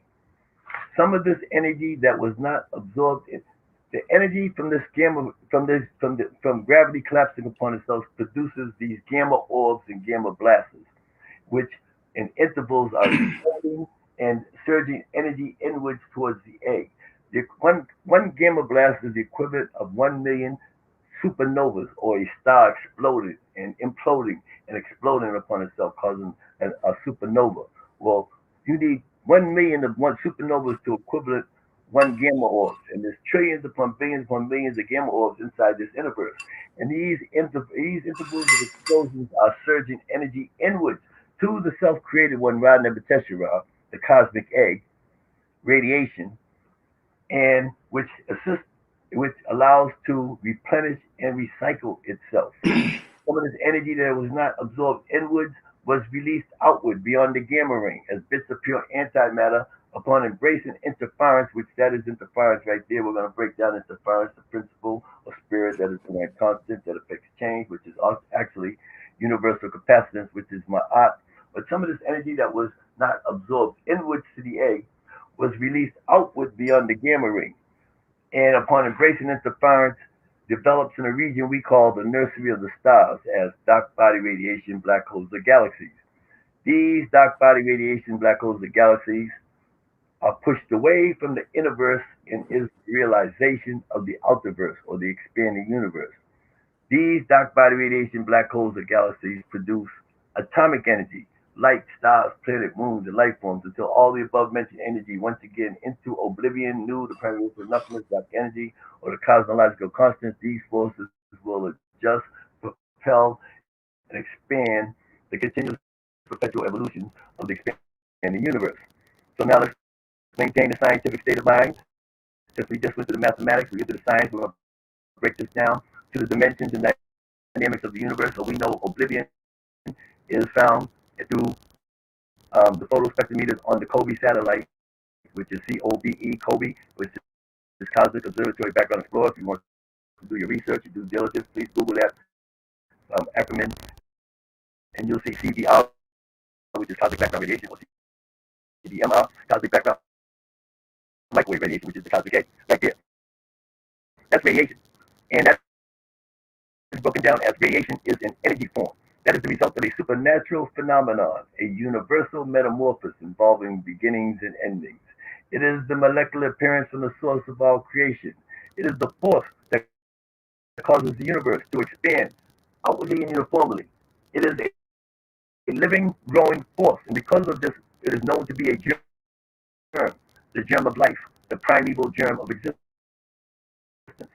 So this egg-shaped anomaly exists inside the innermost parts of the universe, because now we're giving proportion and dynamics to the universe itself.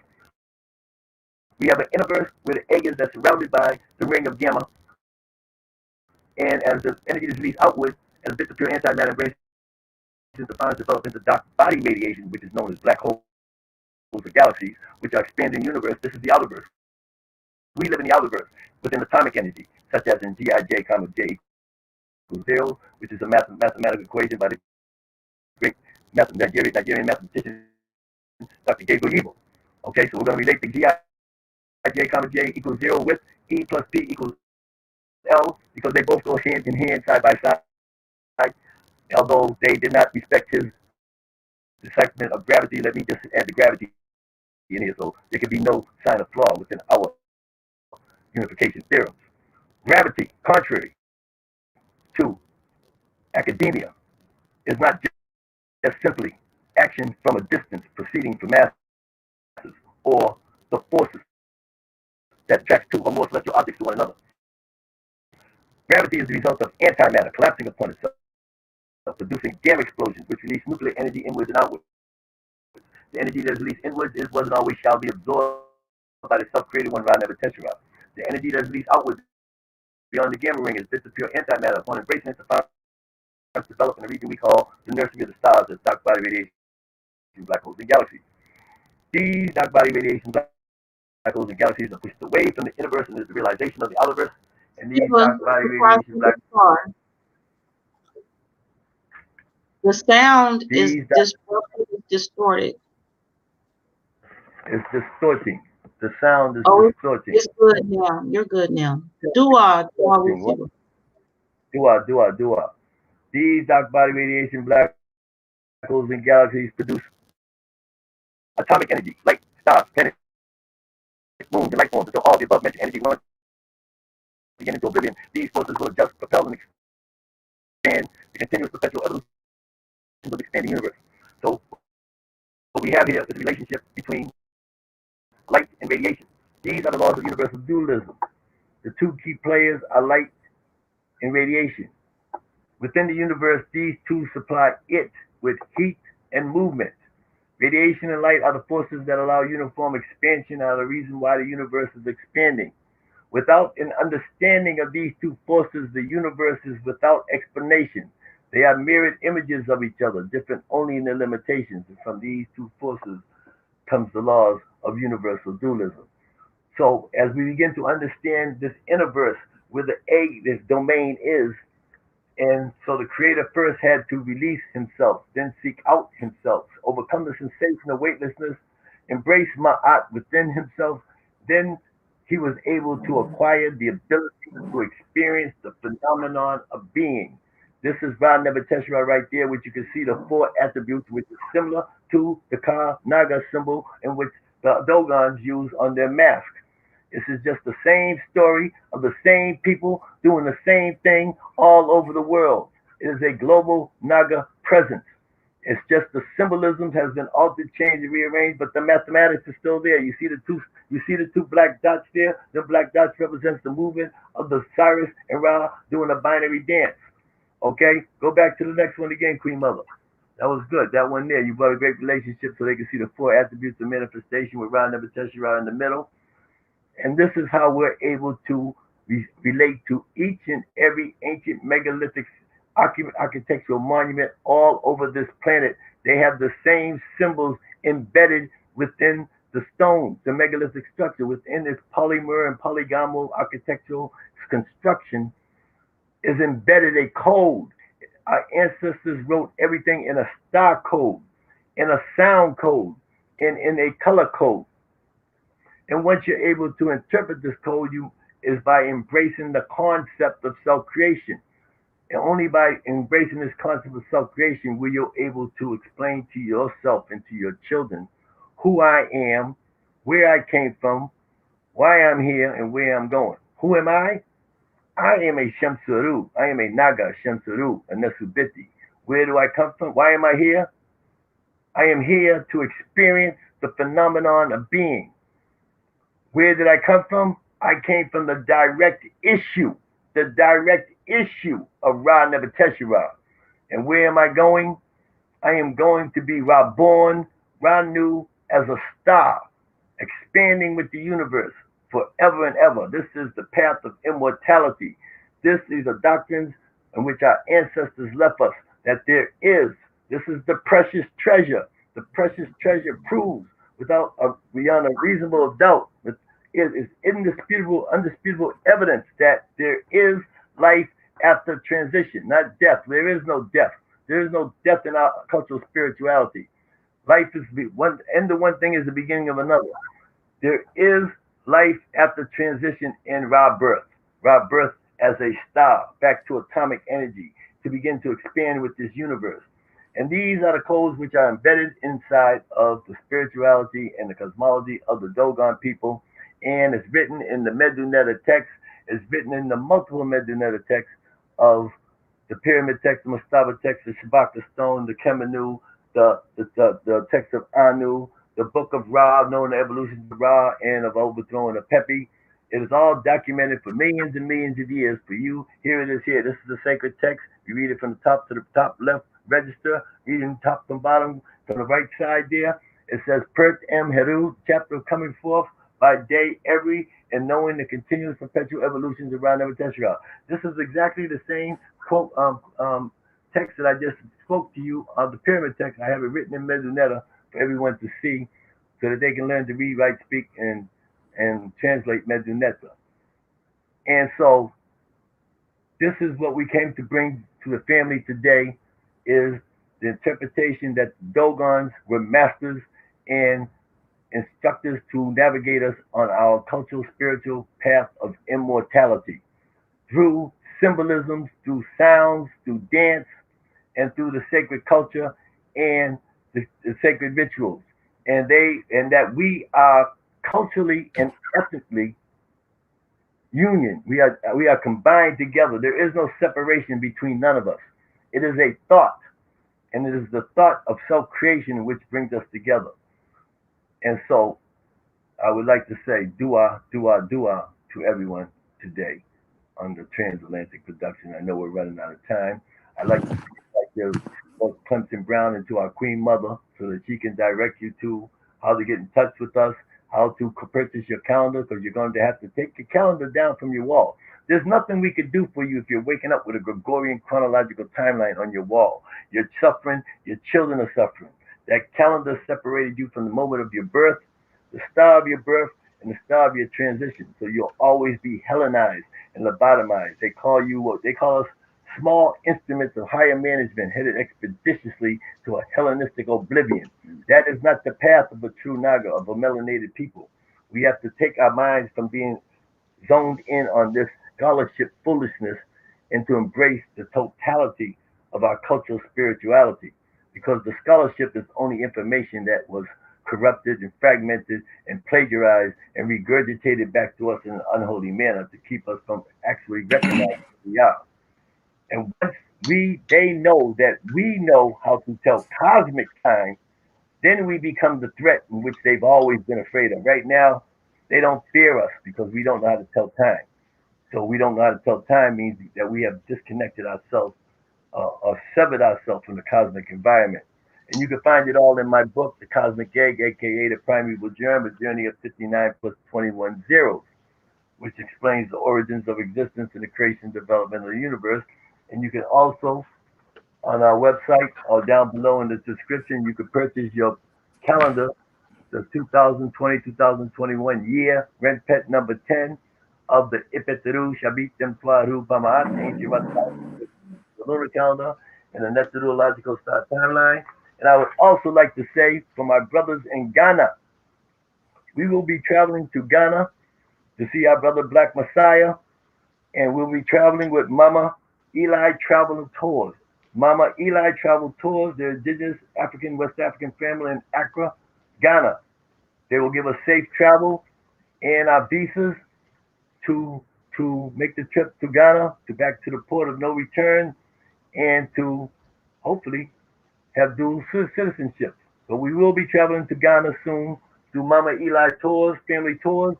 So if you're going to Ghana, and the email address is BLAK Black MEXXIAH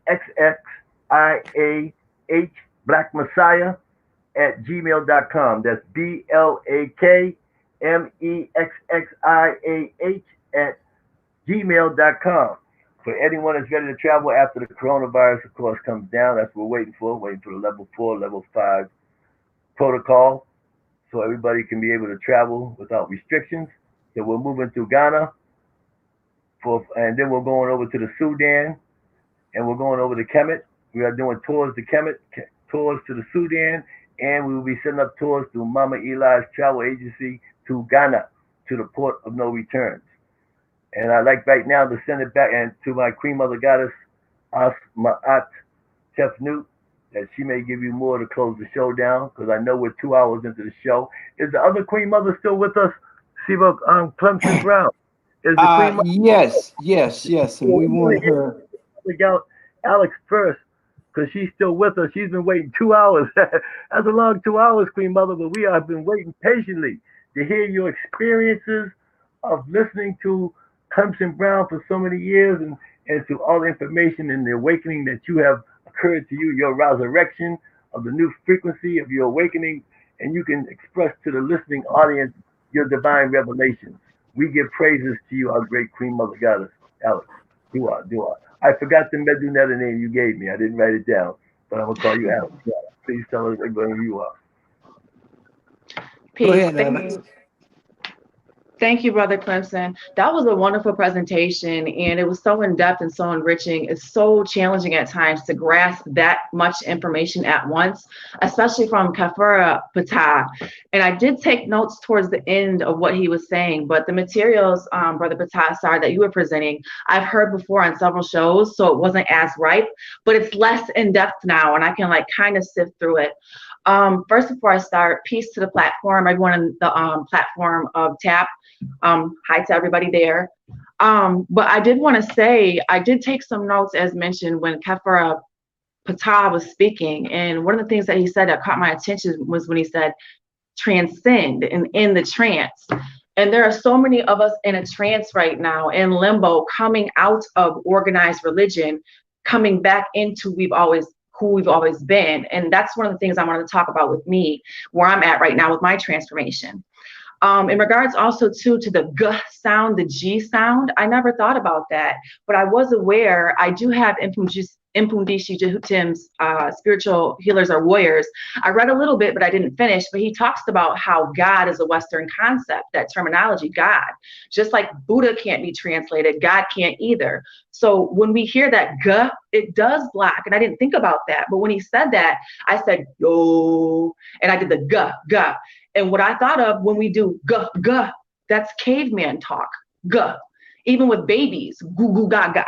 So that's what came to mind. Also, too, Brother Khepri Ptah spoke about the importance of an internal dialogue, and that's something that I speak on as well. Our ID, our internal dialogue, the things that we think about ourselves, the things that we say about ourselves, the things that we tell ourselves. That's very important because what you think comes to pass is what you are.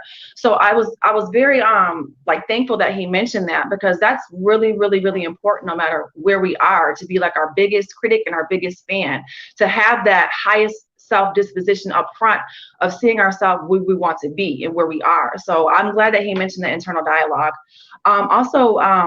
My favorite master teacher, Dr.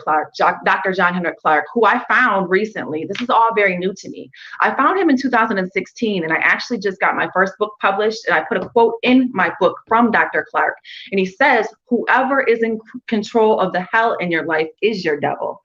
So that in itself, whoever is in control of the hell in your life is your devil. That's a very powerful quote. So I always want to give honor to the master teachers, because that is the legacy that's left for us that we can tap into and get the leadership and know where to go the right way. And then lastly, too, I know that duality was significant in that lecture that you gave, Ptah Asar. And I think that it's just beautiful knowing that opposites in the pure universe that was spoke of versus the universe here. So again, that's a beautiful lecture. That's something I will comb through slowly. I took several screenshots of the calendars. I'm pretty sure people who are in the audience right now took screenshots too, but it's really in-depth material in regards to like the 3 seasons and just different things. So, but Brother Brown, was there anything in particular you wanted to ask me to guide this? Well, you told me you had been a Christian for years and years and years. Yeah. But you were able to come out of Christianity and understand ancient African cosmology and what that had done for you. I wanted to talk just a little bit about. I'm not able to hear him on my end. Can you hear me, Sister? Yes, I can. Okay. We can hear you, so go ahead. Okay. Yeah, no, it's funny that I actually too was raised in a Christian family, and I participated in Christianity for about 25 years, and it was really heavy. I mean, we did church plays, chastity programs, church on Wednesdays, church on Sundays, and it pretty much was, the dominant factor in my life.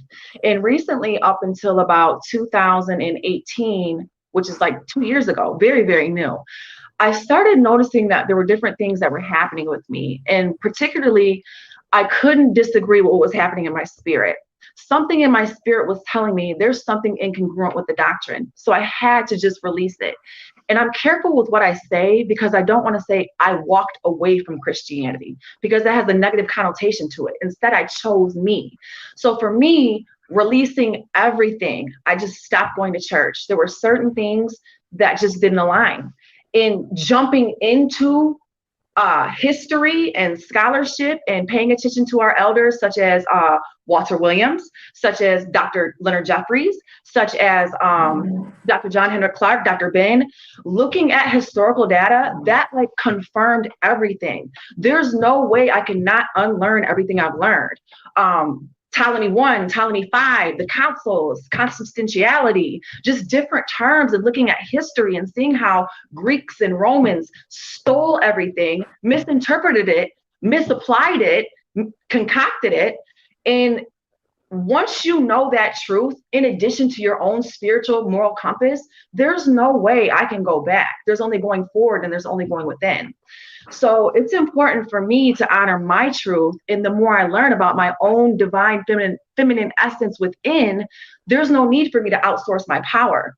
So I started recognizing different things that were just incongruent with what I was experiencing. And I chose to release that. I had the option to say, what is this doing for me? How is this serving me? And it's my responsibility and everyone else's responsibility who is participating in religion now as adults to question what they're doing. What is this doing for me? Is this my traditional heritage of what I've been shown, or is there more out there? And I think that we all have a responsibility to do historical data and do historical research on the origins and go to that original blueprint that's been mass produced in addition to what you're doing. But for me, there's no reason to utilize Christianity anymore now that I know the African conscious portion of where it came. So I know I mentioned earlier to you in the back room that it has been challenging, but for me, listening to my spirit and paying attention and allowing that alignment and that frequency to take place, people have come into my life to direct me. People have come in my life to assist me. Information has been given to me, and me wanting to do that search, wanting to know that higher truth, knowing that there's something more out there than what I've been shown. And again, I had to take the step and say, okay, enough. Let me release this and listen to what's happening in my mind and my body. And when I did, things started happening like cosmology, like cosmologically, like alignments, frequencies. I started looking into my life path number. I started looking into the natal chart. Brother Ptah Asar mentioned a name, and it's funny because coming into this new knowledge with Kemetology, if you may, in ancient Egypt and doing research, coming into this new knowledge, and listening to speeches like the one he just gave, a great in-depth lecture, allowed me to have my own navigation system, to do my own research, to say, hey, wait a minute, let me look into this calendar that I have yet to purchase. Let me look into this calendar. Let me look at my sun, moon, rising sign and align it with the calendar and see who I am. Oh, wait a minute. You mean to tell me that Serket Haru Neith is me? Not only that, but I am the defender, the helper, and the protector of mankind. Not only that, but Alexis is my name and means the same thing. Wow. And not only that, but utilizing this information for other brothers and sisters who are transitioning, such as I, to bring awareness, to share love, to encourage, to exemplify, to do it in sincerity and inspire. That's the acronym of my name. This is already written. I'm tapping in. So the main thing for me is to recognize that spirituality is more important than religion by far. There's no need to outsource my power. I am God. I'm not the primal force, but I am an image of God. So without anger, without church hurt, without throwing the baby out with the bathwater, as you said, Brother Clemson, and drying it off and putting some shoes on it, I like that. Learning to coexist and stand in my truth and looking at the truth and living in that truth and operating in it has been a wonderful transformation for me. And then I will share briefly that I shared earlier in the backstage. This is a part of my transformation. I wrote a book. Why not? I wrote a book called Switching Stages. And it's funny because it's not about switching from that platform. It's about switching stages from an impoverished mentality. I talk about the stages I went through. I talk about the breaking. I talk about the healing. I talk about the wilderness. And I talk about the redemption. And these are real struggles and challenges I had to go through in my transformational process. So I utilize this manuscript as a guide and as a modality to be transparent with certain things I went through, came out of, in progress in real time. So it's just beautiful to be connected and hear brothers like Ptah Asar and Khepri Ptah and them share their own truth, their own time, and you, Brother Clemson, hosting this platform so we can get this information and utilize it for our people. Because people need healing, people need answers, people need solutions, and we're all developing at our own pace. So when I do go back for my doctorates, which I will, there's no telling what my dissertation will be on or where I'll be with my the development with my African consciousness. So I'm so thankful for this platform and for gentlemen like you and the gentleman on the platform and the sister on the platform in the audience, because we need each other to continue forward with our African blueprint and our DNA to be who we always been and continue that legacy. Thank you. Thank you so much. You're welcome. Wow. Now, I want to say to Sister Ma'at Tefnu, you know, you do such a marvelous job, and people who are watching and they see these icons on the side, there may be maybe 100 or more of them, but you got to know where all of them are, and you can reach out and get them in a second or so and have them up there so they coordinate with everything Siba Batar is saying and so forth. You do such a marvelous job. See, I didn't know all this when we first started, but I've had the opportunity to watch you operate, and it's really been fantastic. It's really been fantastic. So again, I want to thank you. And Brother Khepri, oh boy, I don't know. They took you down. Why? Okay. All right. But I want to thank you, brother. I mean, your presentation is out of sight. And you brought so much understanding to the Dogon. And where we could see it, along with what Brother Ptah had given us, your presentation, the two fit like a hand and a glove. And I just want you to know that I appreciate you and look forward to seeing you again. Just want to thank everybody. And I think we've come to the end, unless Sister Ma'at has something she want to say to close us out. Yes, Siba Clemson Brown, Dua Dua.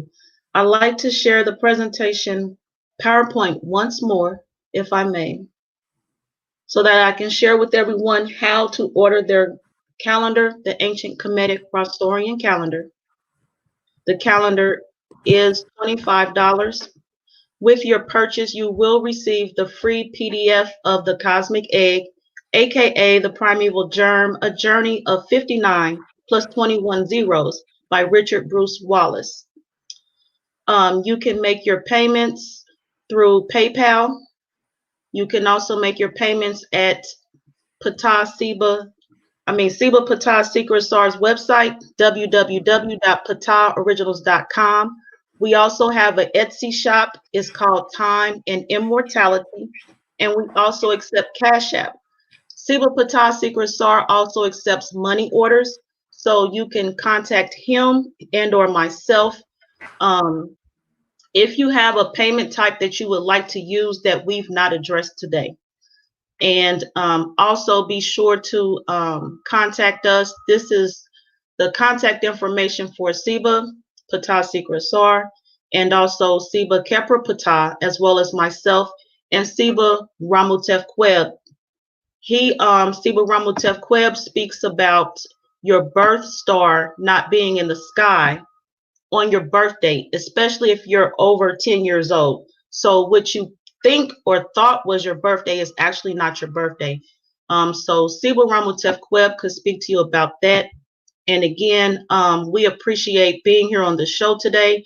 I am a student of Tesha Parah, Holy House of Ra, Anuk Astma'at Tefnut, and I am here with my Siba Ptah Secret Asar, the royal scribe, master craftsman, and keeper of Tep time. Dua, Dua Wu.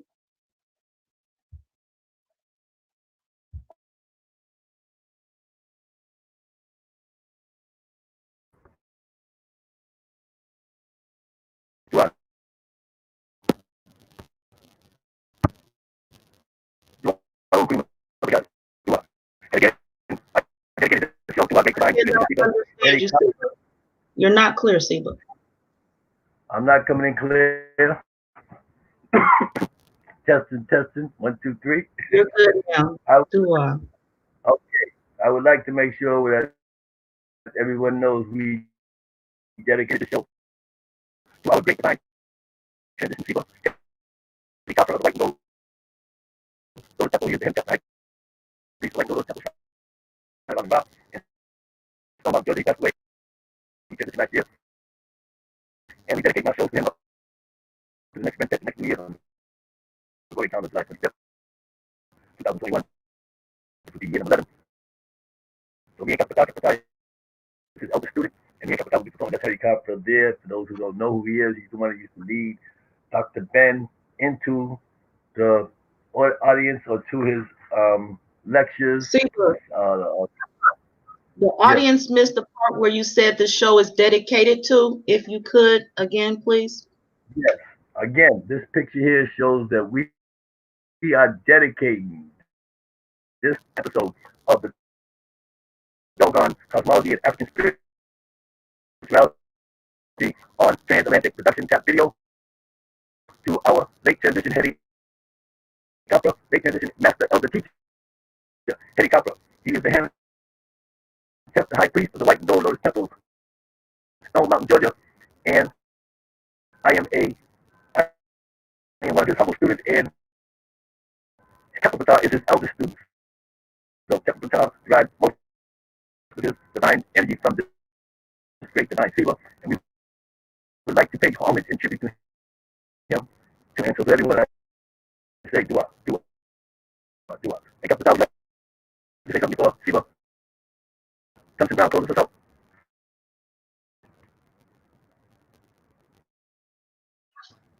Seba, your sound is not clear. Could you repeat that?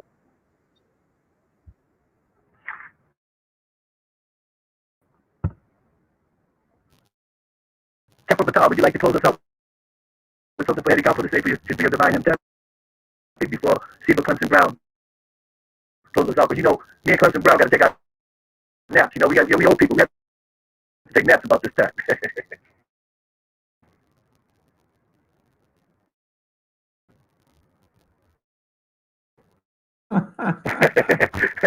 It's 4 or 5 in the evening. We already did our 12 hours. Okay. That's what I'm saying. Good day. Go ahead, Clemson. You can close us out. Kepler's not there.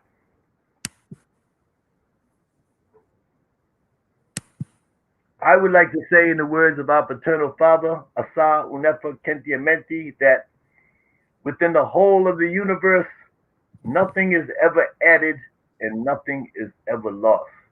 This has been a transatlantic production, tap video with our great Seba Clemson Brown. In the background, we got the Seba.